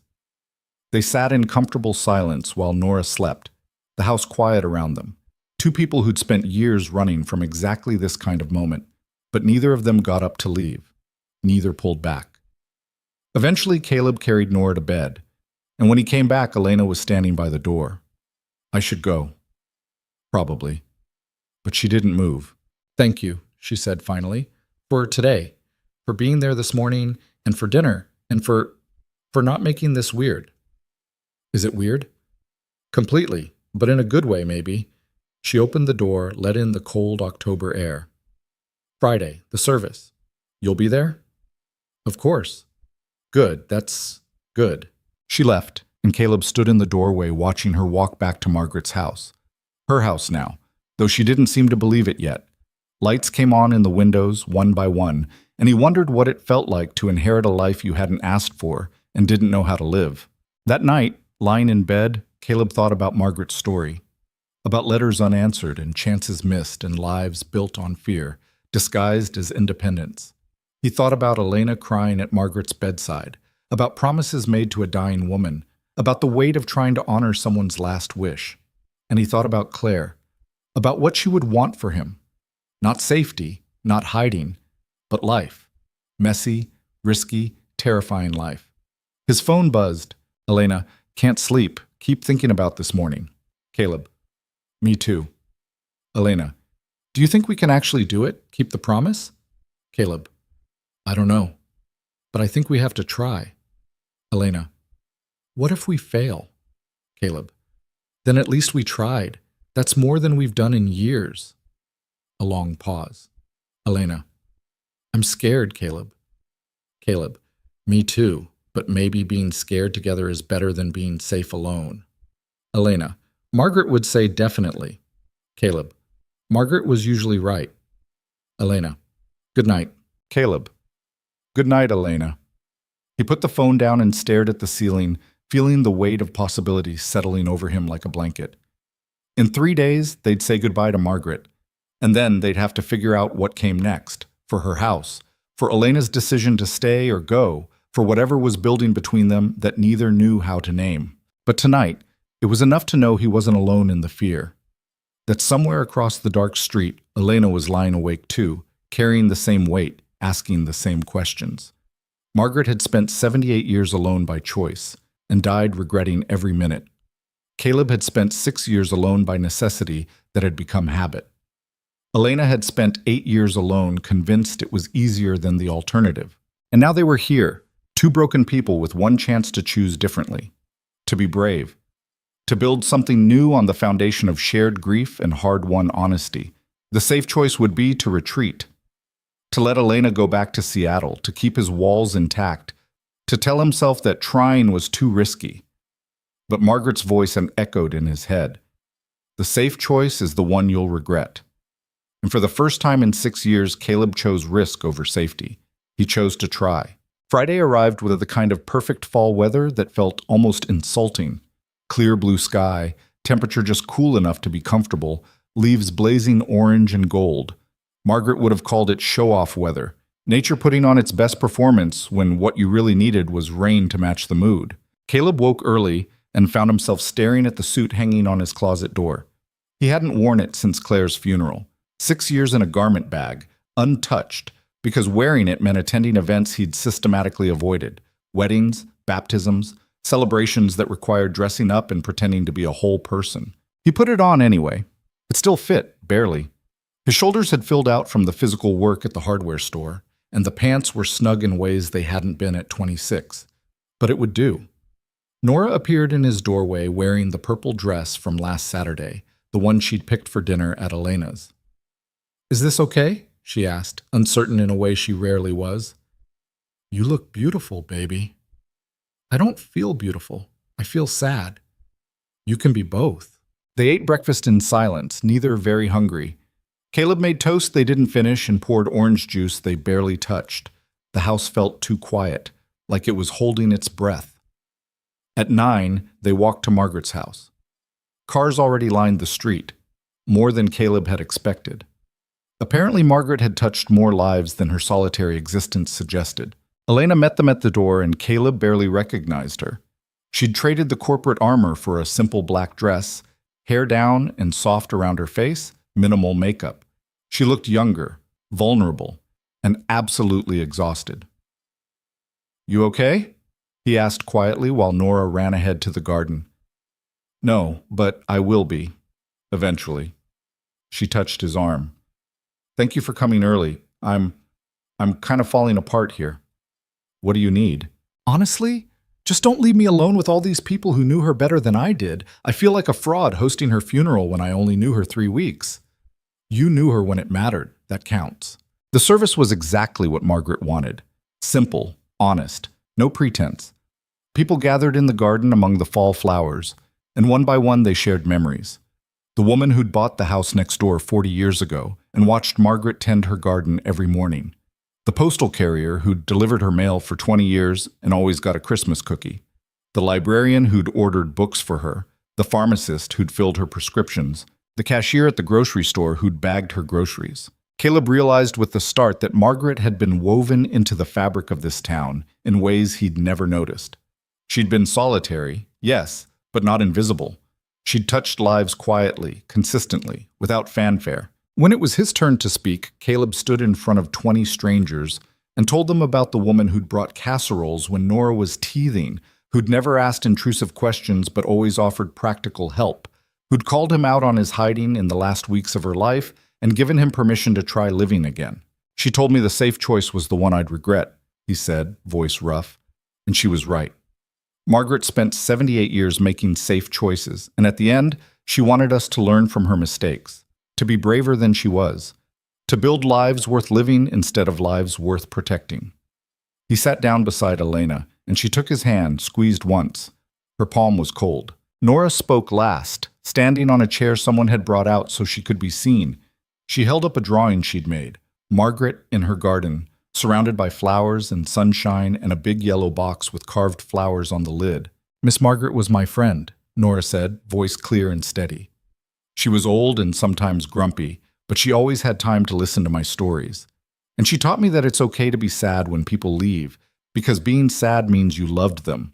So I'm really sad today, but that's okay, because I really loved her." More than one person in that garden wiped their eyes. After the service, people lingered, eating the food the caterer had prepared, sharing more stories, reluctant to leave. Caleb stood with Elena at the edge of the gathering, watching Nora show her drawing to anyone who'd look. "She would have hated this," Elena said. "The attention? Absolutely. But she would have loved that people came, that they remembered." Elena was quiet for a moment. "The lawyer gave me something this morning, an envelope Margaret left. It's addressed to both of us." "You open it?" "Not yet. Felt wrong, doing it alone." She pulled it from her pocket. "Want to find somewhere quiet?" They ended up in Margaret's bedroom, Elena's bedroom now, though nothing had been moved yet. The room still smelled like lavender and old books. Elena sat on the bed, Caleb in the chair by the window, and she opened the envelope with shaking hands. Inside were 2 letters, one for each of them, and a smaller sealed envelope marked "Open Together." Elena read hers silently, tears sliding down her face. Caleb opened his, and Margaret's handwriting, shaky but determined, blurred as his eyes filled. "Caleb," the letter began, "by the time you read this, I'll be gone, and you'll be standing in my house wondering what the hell I was thinking, orchestrating your life like I had any right. So let me tell you what I was thinking. I was thinking that watching you waste your life was killing me faster than the cancer. I was thinking that you deserved better than the prison you'd built. I was thinking that maybe, just maybe, if I put you and Elena in the same room enough times, you'd see what I saw. 2 people brave enough to survive loss, but too scared to risk living again. You promised me you'd try. I'm holding you to that promise. Build something, Caleb, with your hands, with your life, with Elena if she's willing. Build something that scares you because it matters. Build something you could lose. That's what living is. Building things you could lose and doing it anyway. Claire would want this for you. She'd want you happy, whole, taking risks. She'd want Nora to see her father as a person, not just a parent. And she'd want you to know that loving someone new doesn't erase loving her. Hearts don't work that way. They just get bigger. Be brave." I didn't manage it, but you still can. Don't waste the time I don't have left. With more love than I ever admitted while breathing, Margaret. Caleb folded the letter carefully, throat too tight to speak. Elena's voice was barely a whisper. She told me I was running, that success was just another prison, and the bars were made of quarterly reports and stock prices, and the lie that achievement could substitute for connection. Sounds like Margaret. She said I reminded her of herself at 30, convinced I was choosing independence when I was really choosing fear. Elena wiped her eyes. She was right. About all of it. They sat in silence for a moment, holding letters from a dead woman who'd seen them more clearly than they'd seen themselves. There's another envelope, Elena said, holding up the smaller one. Should we? Caleb nodded, and she opened it. Inside was a single key and a note in Margaret's distinctive scrawl. My workshop. Back of the garage. I never told anyone about it, but I want you both to see where I hid my own dreams. Maybe you'll be braver than I was. Maybe you'll actually use yours. The key fits the padlock. Don't let my mistakes be for nothing. They looked at each other, then headed for the garage. The main part was ordinary: garden tools, paint cans, the detritus of a life lived in one place for decades. But at the back, hidden behind a false wall of storage shelves, was a padlocked door Caleb had never noticed. The key turned smoothly, and the door swung open to reveal a small workshop filled with half-finished paintings, watercolors, dozens of them, in various stages of completion, landscapes, portraits, abstract pieces that were surprisingly good, a lifetime of secret art hidden away where no one could see it, judge it, or validate it. Elena walked between the canvases, touching them gently. She painted. All these years she painted, and she never showed anyone. Why hide them? Because showing people means risking their opinions, means admitting you care about something enough to be hurt if they don't like it. Elena stopped in front of a half-finished landscape, the lake at sunset, rendered in soft blues and golds. She was good, really good, and she hid it because she was too scared to be vulnerable. Caleb thought about his own workshop, gathering dust for 6 years, about tools he'd loved and abandoned, about building things that made him feel alive and stopping because feeling alive hurt too much. She wanted us to see this, he said slowly, wanted us to understand what happens when you hide the things that matter. We can't let this be us. Elena turned to face him, eyes fierce. I don't want to die with a garage full of secret paintings that nobody ever saw. I don't want to reach the end and realize I spent my whole life running from the only things that mattered. What are you saying? I'm saying I'm staying. Not forever, maybe, but for now. I'm keeping the house. I'm going to run my company from here instead of Seattle. And I'm going to figure out who I am when I'm not performing for investors or hiding behind quarterly earnings. That's terrifying. Good. Margaret said being scared means we're doing something worth doing. She moved closer. What about you? Are you going to keep building things in that workshop of yours? I don't know, maybe. That's not an answer. It's the only one I have. I want to, Elena. I want to build things and feel things and stop hiding behind being Nora's dad like it's the only identity I'm allowed to have. But wanting and doing are different things. So start small, build one thing, then another, then another. That's all any of us can do. They stood in Margaret's secret workshop, surrounded by a lifetime of hidden dreams, and made a silent pact. They would try. They would risk. They would honor Margaret's dying wish by refusing to make her mistakes. Outside, the funeral guests were starting to leave. They closed the workshop, locked it, and rejoined the gathering to say goodbyes and accept condolences. Caleb watched Elena navigate the crowd, thanking people for coming, accepting their stories about Margaret, promising to take care of the house. She was good at this, the social performance, but he could see the exhaustion underneath. By late afternoon, everyone was gone except Caleb, Nora, and Elena. They sat in the garden among the fall flowers, emotionally wrung out but reluctant to separate. What happens now? Nora asked, always direct. I don't know, baby. Are you going to stay, Elena? In Miss Margaret's house? Elena looked at the house, then at Nora, then at Caleb. Yeah, I think I am. For a while, anyway. Good. Because you seem less sad when you're here. Still sad, but less. Out of the mouths of babes, Elena murmured. What does that mean? Nora asked. It means you're right. I am less sad here. They stayed until the sun started setting, turning the sky the same shades of blue and gold Margaret had captured in her hidden painting. Nora dozed against Caleb's shoulder while he and Elena talked about logistics, selling her Seattle condo, moving her things, figuring out how to run a company remotely. Practical details that made the decision feel real. "Are you sure about this?" Caleb asked when Nora was fully asleep. "You're giving up a lot."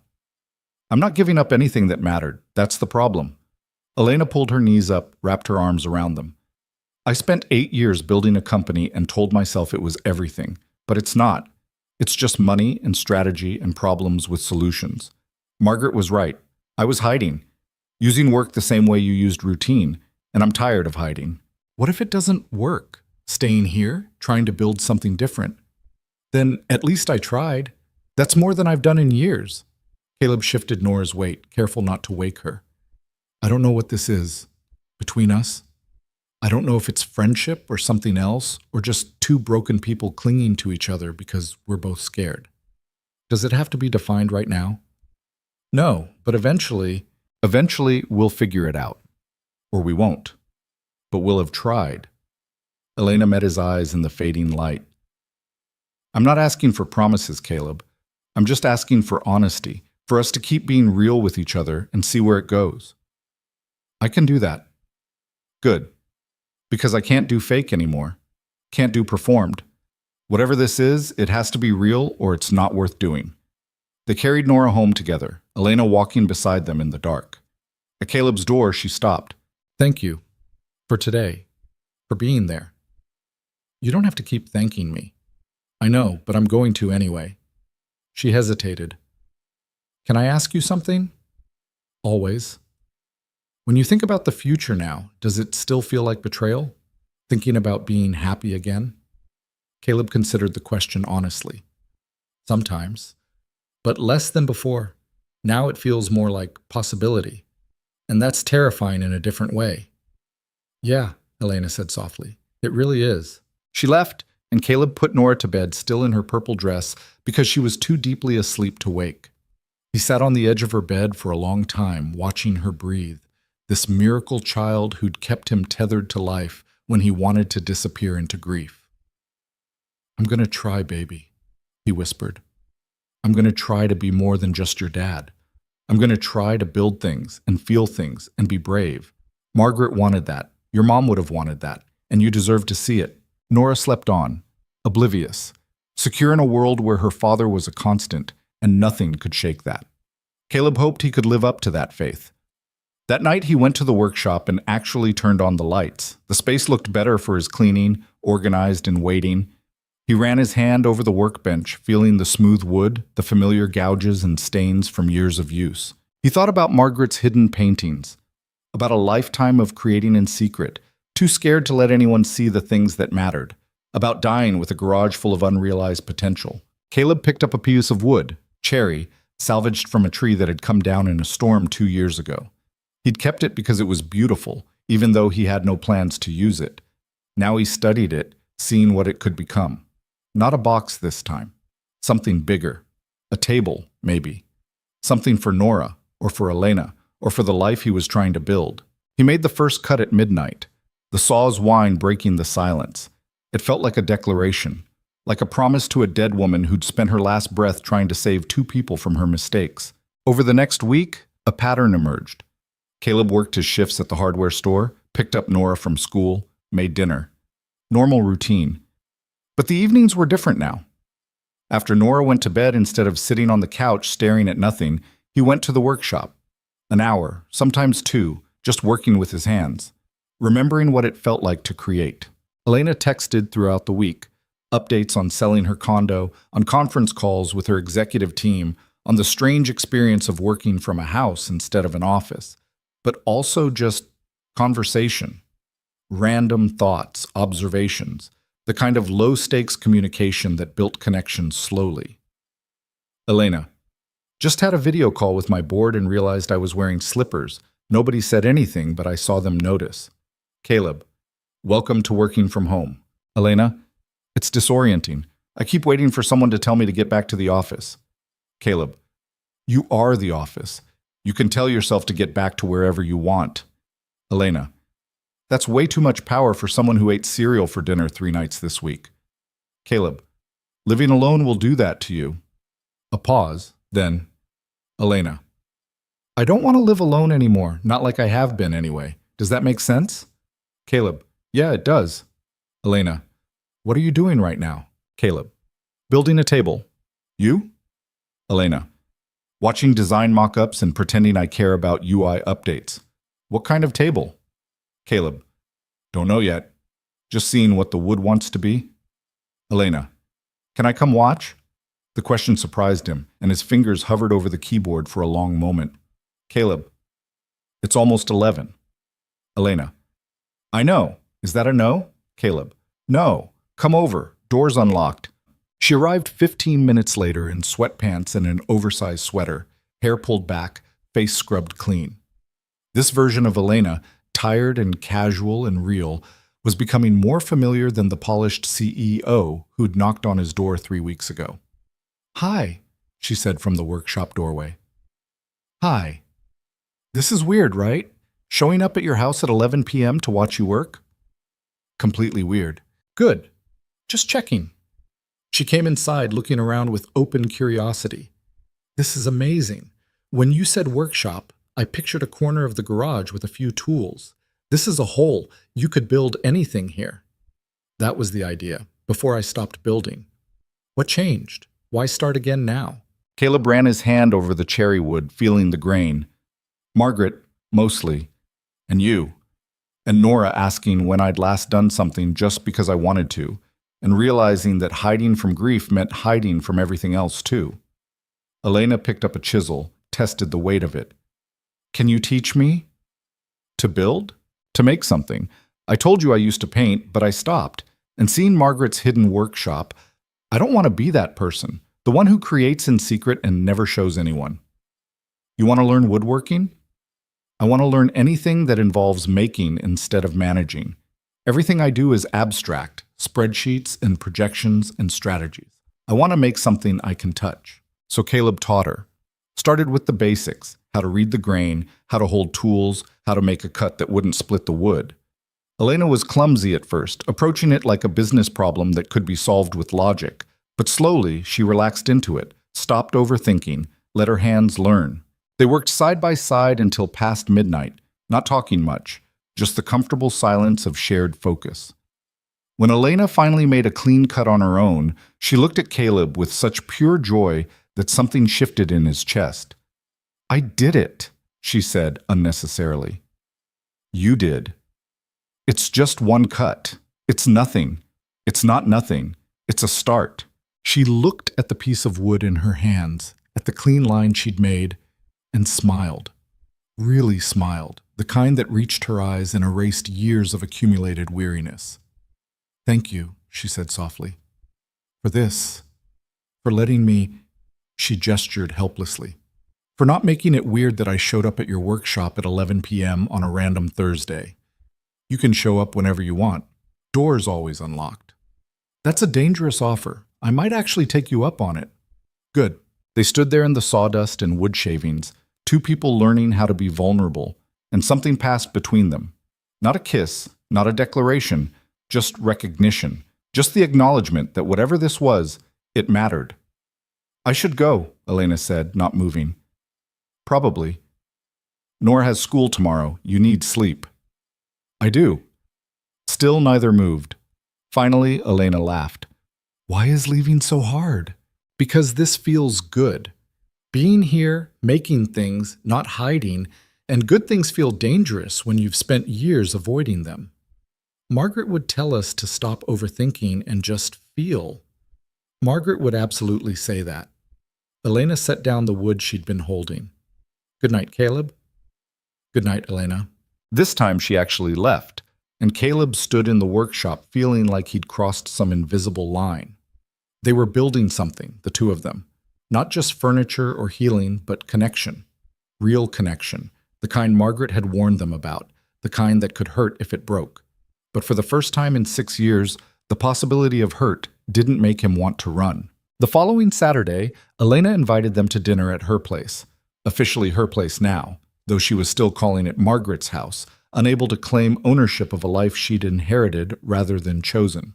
Nora was excited in a way that made Caleb nervous.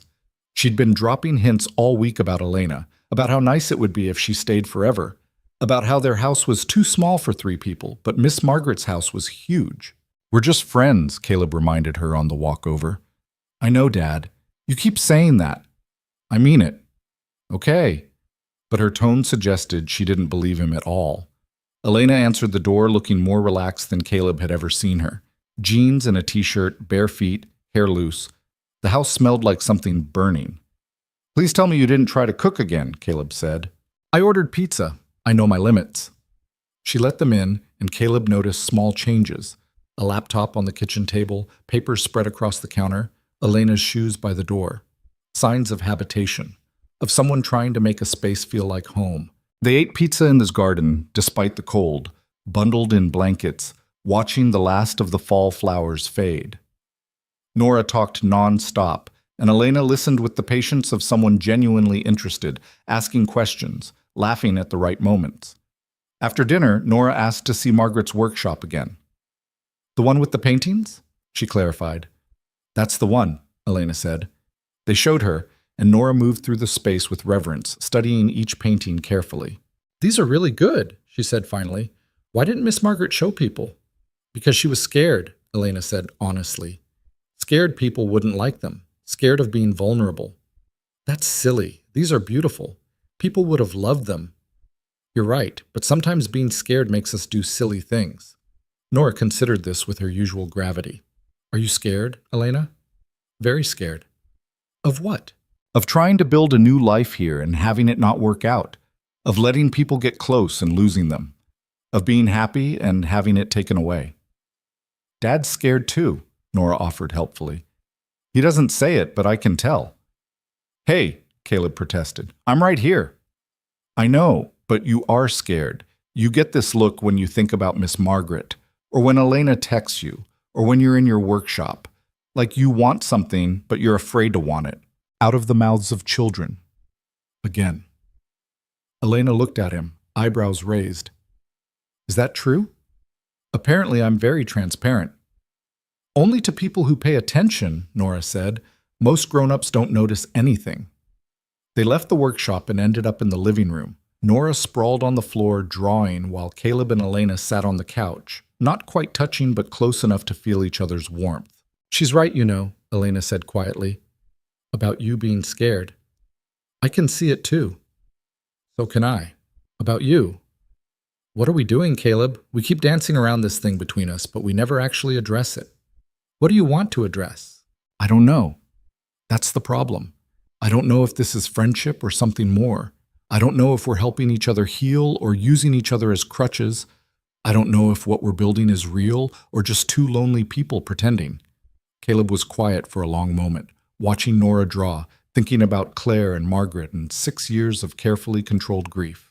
"I think it's real," he said finally. "I think we're both scared and broken and have no idea what we're doing, but I think it's real anyway." "How do you know?" "Because fake doesn't feel like this. Fake doesn't make me want to build things again or stay up until midnight teaching you how to use a chisel. Fake doesn't make me think about the future without feeling like I'm betraying my past." Elena's eyes filled. "I'm falling for you, I think. I'm not sure because I haven't let myself fall for anyone in 8 years. But I think that's what this is, and it terrifies me." "Good." "Good? If it didn't terrify you, it wouldn't matter. Margaret said being scared means you're doing something worth doing." Margaret said a lot of things. She was right about most of them. They sat in silence for a moment, the admission hanging between them. Falling. The word carried weight, implied trajectory, suggested an outcome neither could control. "I'm not ready for this to be defined," Elena said carefully. "I need time to figure out who I am outside of work, outside of running. I need to know I'm choosing this, us, for the right reasons, not just because I'm lonely or grieving or scared of dying like Margaret." "Okay? Just okay?" "I'm not ready either. I spent 6 years convincing myself I'd never feel this way again, and now I am, and it's overwhelming. So yeah, let's take time. Let's keep being honest and building things and figuring out who we are when we're not hiding. And if it doesn't work, then at least we tried. That's the promise we made, remember? Elena leaned her head on his shoulder and Caleb led her, and Nora looked up from her drawing with a smile that suggested she knew exactly what was happening and approved completely.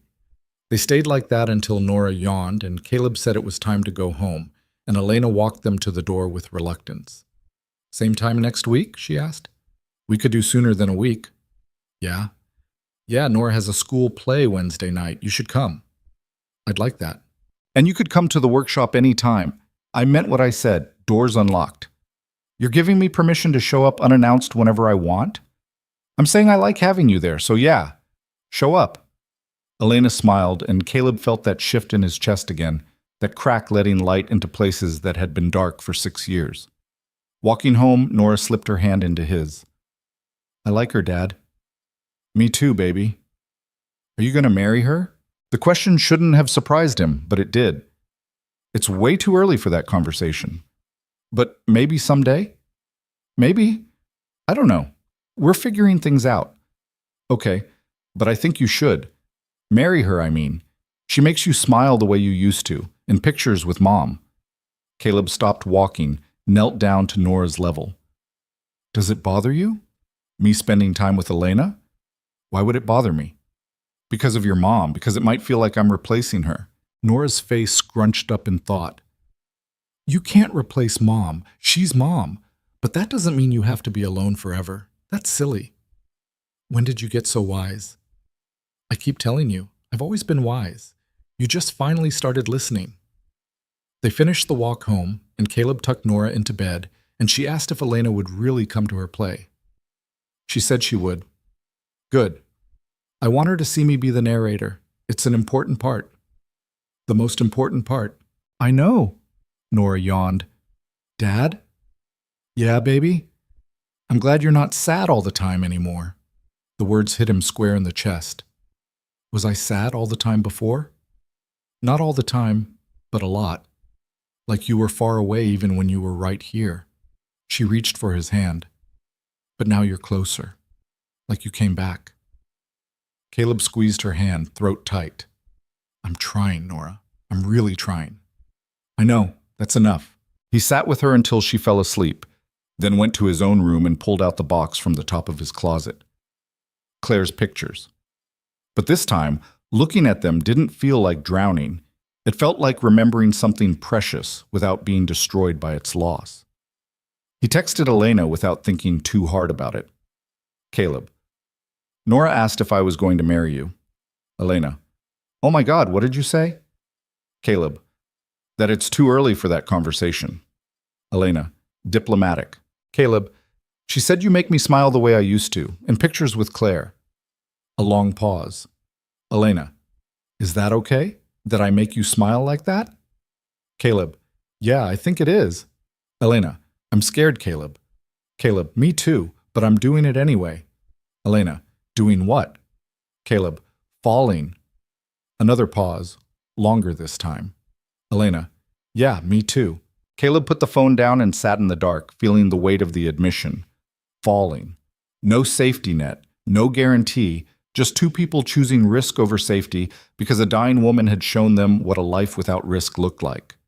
Margaret would have been proud. Claire would have told him it was about time. And Nora. Nora would just be happy that her dad was finally actually living again. That was enough. For now, it was more than enough. Wednesday's school play was chaos in the best possible way. Parents crammed into a gymnasium that smelled like floor wax and industrial disinfectant, folding chairs squeaking every time someone shifted weight, the unmistakable buzz of elementary school excitement vibrating through the air. Caleb saved a seat for Elena, which earned him curious looks from other parents who'd known him as the solitary single dad for 6 years. He ignored them, checking his phone every 30 seconds, like a teenager waiting for a text. She arrived 10 minutes before curtain, slightly breathless, wearing slacks and a blouse that suggested she'd come straight from a video call. Sorry, conference ran late. Did I miss anything? Just 20 minutes of kids fidgeting behind a curtain. Caleb gestured to the saved seat. You made it. That's what matters. Elena sat, and her presence felt significant in a way that had nothing to do with the play. This was a parent thing, a normal weeknight school event, the kind of ordinary moment Caleb had been navigating alone for 6 years. Having someone beside him, choosing to be beside him, felt monumental. The lights dimmed and Nora appeared on stage in an outfit she'd picked herself, holding a microphone with the confidence of someone about to deliver the State of the Union. She spotted them in the crowd, and her whole face lit up. "Once upon a time," Nora began, her voice clear and steady, "there was a kingdom where everyone forgot how to be brave." The story was simple, a fairy tale about fear and courage and choosing to try even when failure was possible.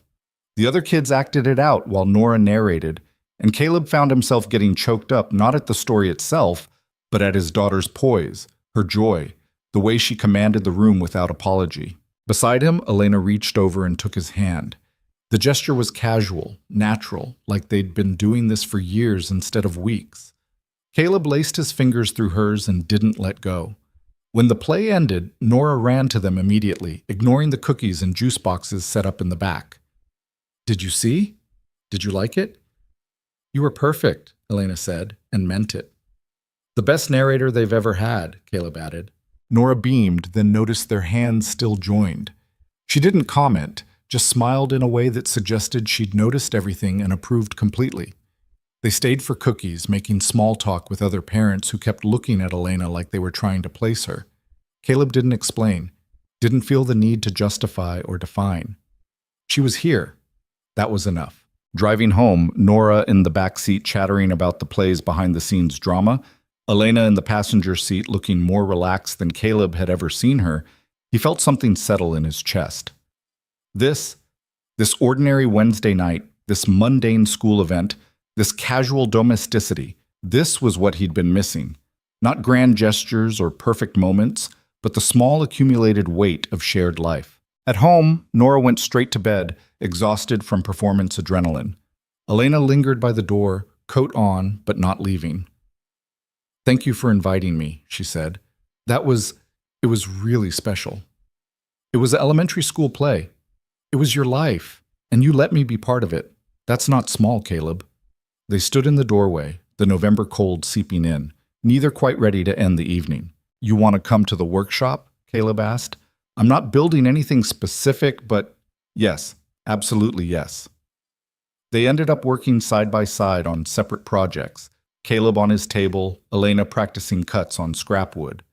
The radio played soft in the background, some classic rock station that filled the silence without demanding attention. "I talked to my board today," Elena said after a while. "Told them I'm staying here permanently, running things remotely." Caleb's hands stilled on the wood. "What did they say?" "They think I'm having a breakdown. Suggested I take a sabbatical, see a therapist, consider my mental health." She laughed, but it was edged. "They can't comprehend choosing a small town over Seattle, choosing a slower life over constant expansion." "Are you? Having a breakdown?" "Maybe. Or maybe I'm finally breaking out of something I should have left years ago." She set down her tools. "I've been running for 8 years, Caleb, building a company because it was easier than building a relationship, chasing success because achievement had metrics and love didn't.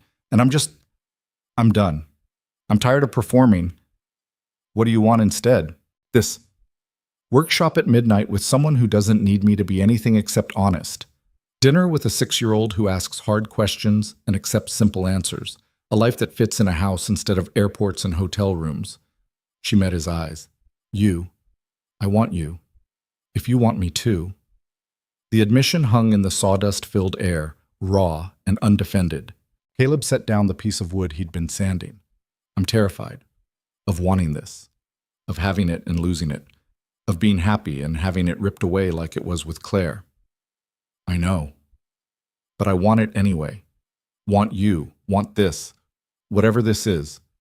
Want to figure it out together. Even though it's scary? Especially because it's scary. Margaret was right. If it doesn't scare you, it doesn't matter." Elena crossed the workshop and kissed him. It was tentative, testing, a question as much as a declaration. Caleb kissed her back, and it felt like falling and landing at the same time, like jumping off something high and discovering you could fly. When they pulled apart, Elena was crying. Sorry, I'm not. These are good tears, I think. I'm not entirely sure because I haven't let myself feel anything this real in 8 years, but I think they're good. Caleb wiped her tears with sawdust-covered fingers, leaving smudges on her cheeks. They're good. Definitely good. They stood there holding each other, two broken people choosing to be broken together, to build something new on the foundation of accumulated scars and hard-won honesty. What do we tell Nora? Elena asked eventually. The truth, that we're figuring things out, that we care about each other, that nothing's certain, but we're trying. She's 6. Is that too much honesty? Nora can handle it. She's been handling hard truths her whole life. Caleb pulled back to look at her. But we go slow. For her sake and ours. No rushing, no grand gestures, just building, day by day. I can do slow. Can you? You built a $300 million company in 5 years. That's different. That was running. This is staying. I'm good at running. Staying is going to take practice. They worked until almost 2, talking and building and learning the comfortable silences that came with real intimacy. When Elena finally left, Caleb stood in the workshop alone and felt the weight of the step they'd taken. No going back now. They'd admitted it, made it real, chosen each other despite the fear. He found Nora's light still on when he went inside. You're supposed to be asleep. I know, but I heard you in the workshop and I wanted to wait up. She patted the bed beside her. Are you and Elena together now? Like together? Caleb sat, choosing his words carefully. We're figuring it out. We like each other. We want to spend time together, but it's new and we're taking it slow. Because you're scared? Yeah, because I'm scared. Of what? Of getting hurt again. Of losing someone I care about. Of being happy and having it taken away. Nora considered this with her usual gravity. But Dad, you could get hurt doing anything. You could get hurt going to work or driving or just walking down the street. That's life. You can't stop living because you might get hurt. Out of the mouths of 6-year-olds. Again and again. When did you get smarter than me? He asked. I've always been smarter. You just finally started listening. She yawned. I'm glad about you and Elena. She's nice. And you're happy. Like actually happy. Not just pretending for my sake happy. How do you know the difference? Because I've been watching you my whole life, Dad. I know all your faces. Caleb pulled her into a hug, this wise, perceptive child who'd grown up watching her father hide from life and never once complained about it. I love you, baby. I love you too. Now go to bed. You have work tomorrow and you look tired. He went, but sleep didn't come easily. His mind kept circling back to Elena's admission, to the kiss, to the decision they'd made to try despite the terror. 6 years ago, this would have been impossible. 6 weeks ago, it would have been unthinkable. But now, lying in the dark, it felt inevitable. Like Margaret had seen something he couldn't and engineered this entire thing knowing they needed each other. The next morning, Nora asked if Elena could come to dinner again. We just had dinner with her Saturday. So, I like her and you like her, so we should have dinner with her more. It doesn't work that way, baby. Why not? Caleb had no good answer, so he texted Elena. Caleb, Nora's demanding you come to dinner tonight. You free? Elena, I'm running a multinational company from a dead woman's house. My schedule is extremely flexible. Caleb, that's a yes? Elena, that's absolutely a yes. She showed up at 6 with flowers from the grocery store and a self-deprecating comment about not knowing dinner etiquette. Nora accepted them with ceremony and put them in a vase she'd made at school, lumpy and lopsided and perfect. They ate spaghetti and talked about ordinary things. Nora's upcoming science project, Elena's ongoing battle with her Seattle condo's realtor, Caleb's coworker who'd accidentally ordered 10 boxes of the wrong screws. Normal conversation, domestic and easy, the kind Caleb had forgotten could exist. After dinner, Nora asked Elena to read her bedtime story. If that's okay, she added, looking at Caleb, it's okay with me if it's okay with Elena. I'd love to, Elena said, and meant it. Caleb cleaned up while Elena and Nora disappeared into the bedroom. He could hear their voices through the wall, Nora asking questions about the story, Elena answering with patience, both of them laughing at something. The sound of it made his chest ache in the best way. When Elena emerged 20 minutes later, she looked different, softer, more settled. She's out. Fell asleep mid-sentence about whether the princess should have trusted the dragon. That's Nora. Falls asleep arguing about narrative choices. They ended up on the couch, not the workshop, just sitting together in the quiet house. Elena's head on his shoulder, his arm around her, both of them exhausted but unwilling to let the evening end. I could get used to this, Elena said quietly. Dinner and bedtime stories? Normal. I could get used to normal, to having a routine that doesn't involve airports and hotels, to caring about someone's science project instead of quarterly projections. It's not always this easy. Some nights Nora has nightmares. Some nights I'm too tired to cook and we eat cereal. Some nights... He stopped. Some nights you remember Claire and it hurts? Yeah. That's okay. You're allowed to hurt and be happy at the same time. They're not mutually exclusive. Caleb was quiet for a moment. I think about her less now, Claire, and that makes me feel guilty, like I'm forgetting her. You're not forgetting, you're just making room for more. Hearts don't work like hard drives. Adding new stuff doesn't delete the old. Margaret said something similar in her letter. Margaret was smart, stubborn and meddling, but smart. They sat in comfortable silence until Elena's phone buzzed. She checked it, grimaced. My CFO wants to schedule a call about Q4 projections. You have to go? No, I'm choosing to stay. She turned off her phone completely. The company will survive without me for one evening. They've survived without me for weeks now. Turns out I'm not as essential as I thought I was. How does that feel? Liberating, terrifying, both. She settled back against him. I spent 8 years making myself essential because it felt like power. But really it was just another prison, another way to avoid being human. What do you want instead? To matter to a few people completely instead of a lot of people superficially, to build something that can't be measured in stock prices or market share, to wake up and have somewhere to be that isn't a duty, it's a choice. That's a big shift. I'm learning from the best. You spent 6 years in one kind of prison. Now you're breaking out. I'm just following your lead. Caleb thought about that, about the workshop gathering dust, about routines that had become shackles, about the moment he'd decided to try living again. It hadn't been one moment, really. It had been accumulated moments. Margaret's confrontation, Elena's arrival, Nora's questions, the finished crib, the first cut of wood, 1,000 small choices that added up to one big one. Elena left around 11, reluctant but acknowledging they both needed sleep.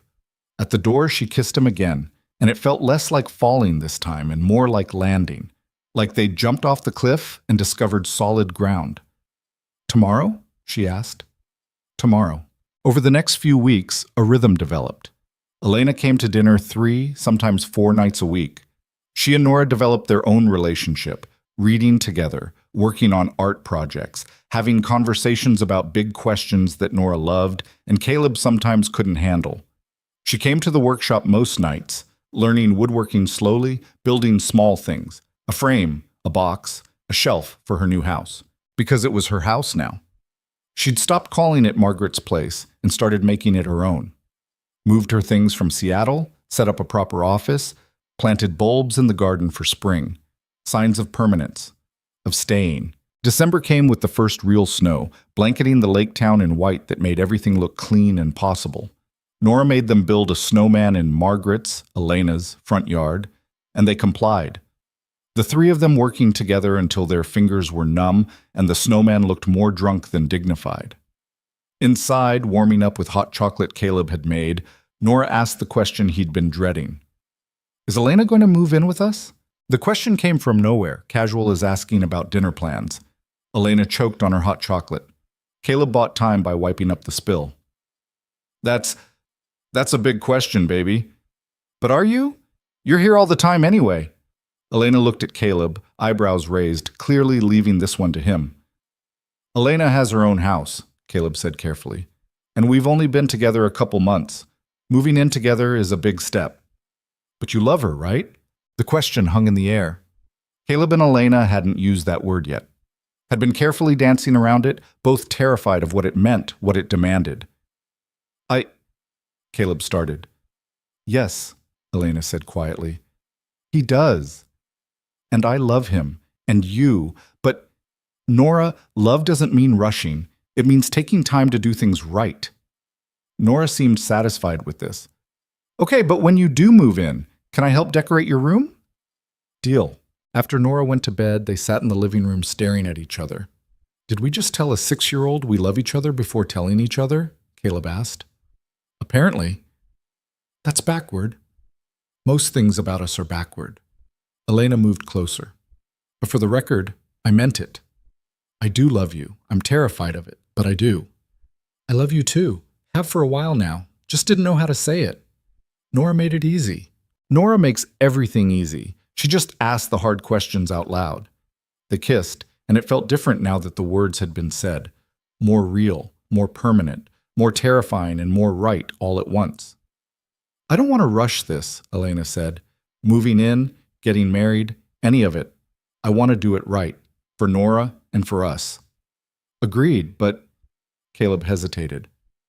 I want you to know I'm thinking about it, about a future, about what it looks like with you in it permanently. Me too, and that scares me more than any business deal ever has. Good. If it didn't scare you, it wouldn't matter, I know. Margaret's wisdom lives on. Christmas came, and they spent it together, Caleb, Nora, and Elena, in Elena's house because it was bigger and still felt like neutral territory. They cooked together, made a mess of the kitchen, burned the ham but saved the sides. Nora opened presents with the enthusiasm of someone who'd been promised exactly nothing but received everything that mattered. Late that night, after Nora had crashed from sugar and excitement, Caleb and Elena sat by the fireplace Elena had finally figured out how to use. I've been thinking, Elena said, about Margaret, about what she wanted for us. What's that? She wanted us to build something real, to take risks, to choose life over safety. Elena turned to face him. I think we're doing that, but I also think there's more. More how? I want to do something with her paintings, the ones in the workshop. I want to have a showing. Let people see what she made. Honor the part of her she kept hidden. Caleb thought about the secret workshop, about a lifetime of art created in isolation, about Margaret's warning to not let fear make your choices. She'd hate that, the attention. Probably. But she'd also love that someone saw her, really saw her, and that her hiding didn't win in the end. When were you thinking? Spring, after the snow melts. In the garden. A celebration of her life and her art and her stubborn refusal to be completely alone even when she tried. That's beautiful. I'm learning from you, building things, making things that matter.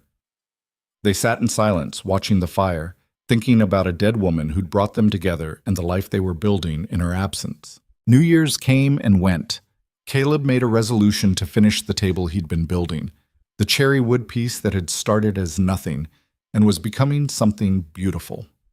Elena resolved to paint again, to pick up the brushes she'd sold 8 years ago and make something just for the joy of making it. Nora resolved to get a dog, which Caleb and Elena carefully didn't promise but didn't rule out either. January was hard. The anniversary of Claire's death hit Caleb like it always did, a wave of grief that knocked him sideways. He'd been dreading it for weeks, wondering if being with Elena would make it easier or harder, if loving someone new meant betraying the memory of who he'd lost. Elena gave him space but stayed close, didn't try to fix it, didn't offer empty platitudes, just let him be sad while making sure he wasn't alone in it. On the actual anniversary, she took Nora for the day, giving Caleb time to fall apart in private, to visit Claire's grave, to remember without performance. When he came home, exhausted and hollowed out, Elena and Nora had made dinner. Nothing fancy, just spaghetti again, but the gesture mattered. You okay? Elena asked quietly, while Nora set the table. No, but I will be. Good.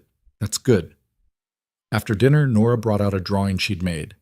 Claire holding baby Nora, surrounded by hearts and flowers, and the kind of pure love only children's art could capture. I don't remember her, Nora said matter-of-factly, but I know she loved me, and I know you loved her, and I know that's okay, that loving Elena now doesn't mean you stopped loving Mom. Caleb couldn't speak, just pulled Nora into a hug and held on. Out of the mouths of babes, Elena murmured, eyes bright. February brought Valentine's Day, which Caleb had ignored for 6 years. But Elena asked if they could do something small, just the three of them, and he agreed. They made heart-shaped pizzas and watched a movie Nora picked, and it was perfect in its ordinariness. No grand gestures, no expensive gifts, just time together. Just choosing each other again and again in the accumulated moments that built a life. After Nora went to bed, Caleb gave Elena a small box. It's not, I didn't go overboard or anything. Inside was a wooden pendant he'd carved and sanded and polished for hours. Simple, clean lines, a piece of cherry wood from the table he was still building, shaped like a heart but not obviously so.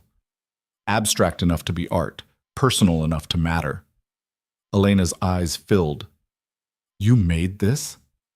Yeah. Wanted you to have something from the workshop, something that mattered. She put it on immediately, and Caleb fastened the clasp, his hands shaking slightly. I love it. I love you. She turned to face him. I'm not going anywhere, Caleb. I need you to know that. I'm staying, building a life here, with you and Nora, for real. I know. Do you? Because sometimes I see you waiting for the other shoe to drop, waiting for me to leave or change my mind or decide Seattle was better. Old habits. 6 years of expecting loss makes you wary. I get it, but I'm not Claire. I'm not going to die in a car accident, and I'm not Daniel. I'm not going to leave because things get hard. I'm staying, and you need to believe that. I'm trying. Try harder, because I'm all in, Caleb, completely, and I need you to be all in too. He kissed her instead of answering, and the kiss said what words couldn't, that he was trying, that he was terrified, that he was choosing her anyway, that all in meant risking everything, and he was finally ready to take that risk. March came with the first signs of spring. Margaret's bulbs started pushing through the snow, crocuses and daffodils, the ones she'd planted years ago and the ones Elena had added. New growth on old foundations. The table was done.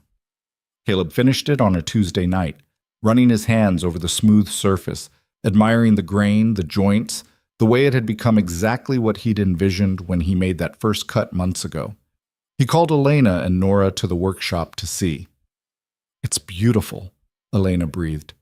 It's perfect, Nora declared. What's it for? For us. For the three of us. For the family we're building. The word hung in the air. Family. Not the family he'd lost, but the family he was choosing. Elena and Nora and him. Broken pieces building something whole. Elena started crying. What are you saying? Caleb knelt down, ridiculous in sawdust and flannel, and pulled out a ring he'd been carrying for 2 weeks, terrified to use. I'm saying I want this. All of it. I want you to move in, want to combine our lives, want to make this official. I want Nora to have a family again, and I want you to be part of it. I want... His voice broke. I want to stop being scared and start being brave, the way Margaret told us to be. Yes, Elena said before he could finish. Yes, absolutely yes. Nora cheered, jumping up and down, shouting about finally getting to decorate Elena's room, and also could they please get a dog now. They laughed and cried and held each other in the workshop where it had all started, where Caleb had taken the first tentative steps toward building again. I'm terrified, Elena admitted, looking at the ring on her finger. Me too, but we're doing it anyway. Margaret would be proud. Margaret would say it's about damn time. April brought the art show. They set it up in Elena's garden. Margaret's paintings displayed on easels among the spring flowers. People from town gathering to see what their solitary neighbor had kept hidden. The turnout was bigger than expected. Apparently everyone had stories about Margaret, had been touched by her quiet presence, had wondered what went on behind her closed doors.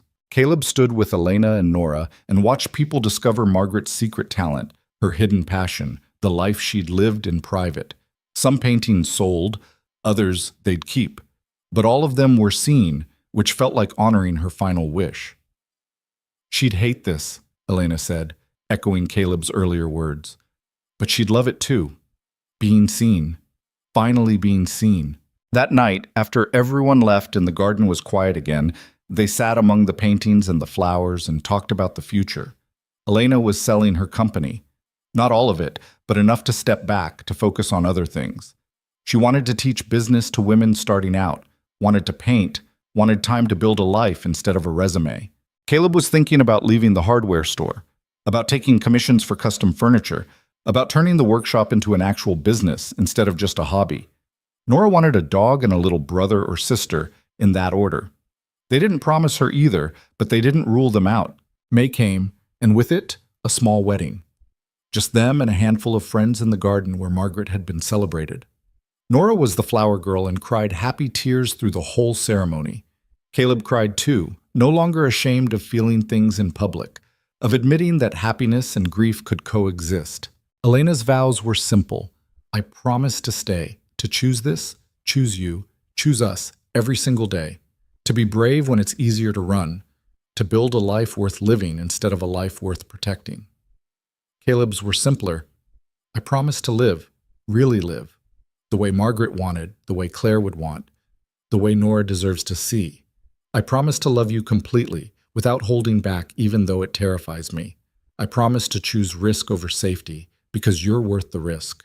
They kissed, and the small gathering cheered, and Nora shouted, "Finally!" loud enough to make everyone laugh. That night, after Nora was asleep in her new room in their combined household, Caleb and Elena sat on the porch overlooking the lake. The same porch where it had all started, where a dying woman had sent a stranger to confront a man hiding from life. "You think Margaret knew," Elena asked, "that this would happen?" "Probably. She was annoyingly perceptive. I miss her." "Me too." They sat in silence, watching the water reflect the stars, thinking about all the ways life had shifted in 7 months, how grief had forced them to be honest, how honesty had forced them to be brave, how being brave had led them here. "I'm happy," Elena said, like she was testing the words. Actually, genuinely happy. Not performing happy or achieving happy, just happy. "Me too." "That's terrifying." "It is, but we're doing it anyway." Nora appeared in the doorway, clutching her rabbit, hair wild from sleep. "I had a bad dream." "Come here, baby," Caleb said, making room. She climbed between them, and Elena wrapped her in a blanket, and they sat there together, this family built from loss and choice and stubborn refusal to give up. Not perfect, not smooth, but real. Completely, messily, beautifully real. "Tell me about the dream," Elena said softly. "I dreamed everyone left, that I was alone again." "That's not going to happen," Caleb promised. "We're here, we're staying." "But how do you know? Mom left, Miss Margaret left, people always leave." Elena and Caleb exchanged glances over her head. "You're right," Elena said honestly. "People do leave sometimes, but not always. And even when they do, it doesn't mean they wanted to. Your mom didn't want to leave. Margaret didn't want to leave. They just ran out of time." "So you could run out of time too?" "Maybe. Someday. But not today. Not tomorrow. Not for a long, long time. And until then, we're here. All in. Completely. Promise?" "Promise," they said together. Nora seemed satisfied, settling between them, her breathing evening out as she drifted back to sleep. They sat there holding her, this child who'd lost so much and still chose to love completely, who saw the world clearly and forgave it anyway. "We're going to screw this up sometimes," Caleb said quietly. "Being a family. I'm going to get scared and pull back. You're going to want to run. We're going to fight and mess up and fail." "Probably," Elena agreed, "but we'll do it together. And that's more than either of us had before." "Think it's enough?" "I think it's everything." They stayed on the porch until the cold drove them inside, then carried Nora to bed and tucked her in together. In their own room, their room, not just Caleb's, they got ready for bed with the comfortable familiarity of people building a life. "I finished Claire's box today," Caleb said, brushing his teeth. "The one she kept her important things in. Been meaning to go through it for years." "How did it feel?" "Sad, but okay. Like I was finally able to remember her without drowning in it." He rinsed his mouth. "Found our wedding rings, the ones we never got to use." "What are you going to do with them?" "I thought maybe Nora could have them. Someday, when she's older, so she has something of her mother's." Elena came up behind him, wrapped her arms around his waist. "That's beautiful. Claire would love that." "You think she'd be okay with this? Us?" "I think Claire loved you enough to want you happy. And I think watching you waste 6 years hiding would have broken her heart. So yeah, I think she'd be okay with this." They went to bed, and Caleb lay in the dark thinking about the journey from that first knock on his door to this moment, about Margaret's meddling and Elena's arrival and Nora's wisdom, about choosing to build instead of hide, to risk instead of protect, to live instead of just survive. The safe choice would have been easier, would have meant less risk, less vulnerability, less chance of getting hurt again. But it also would have meant less life, less love, less of everything that made existence worth the pain. Margaret had warned him. The safe choice was the one you regretted, and she'd been right. Loving Elena was terrifying. Building a family was terrifying. Choosing happiness was terrifying. But regret? Regret was worse. Regret was dying alone with a garage full of secret paintings and a life unlived. So Caleb chose terror, chose risk, chose love. And beside him, Elena did the same. And in the room down the hall, Nora slept peacefully, secure in a world where her father had finally stopped hiding and started living, where broken people could build whole lives, where fear didn't win, where love, even after loss, was always worth the risk. In the morning, they'd wake up and do it all again. Build breakfast, and build conversations, and build the accumulated moments that became a life. They'd mess up and fight and struggle and fail. But they'd do it together, which made all the difference. Margaret's final gift wasn't just bringing them together. It was showing them that choosing to live, really live, fully and vulnerably and bravely, was the only choice that mattered. The rest was just details. And in a small lakeside town where autumn leaves gave way to winter snow, gave way to spring flowers, 3 people who'd all lost everything learned how to build something new. Not perfect, not smooth, but real and chosen and worth every terrifying moment. That was enough. More than enough. It was everything.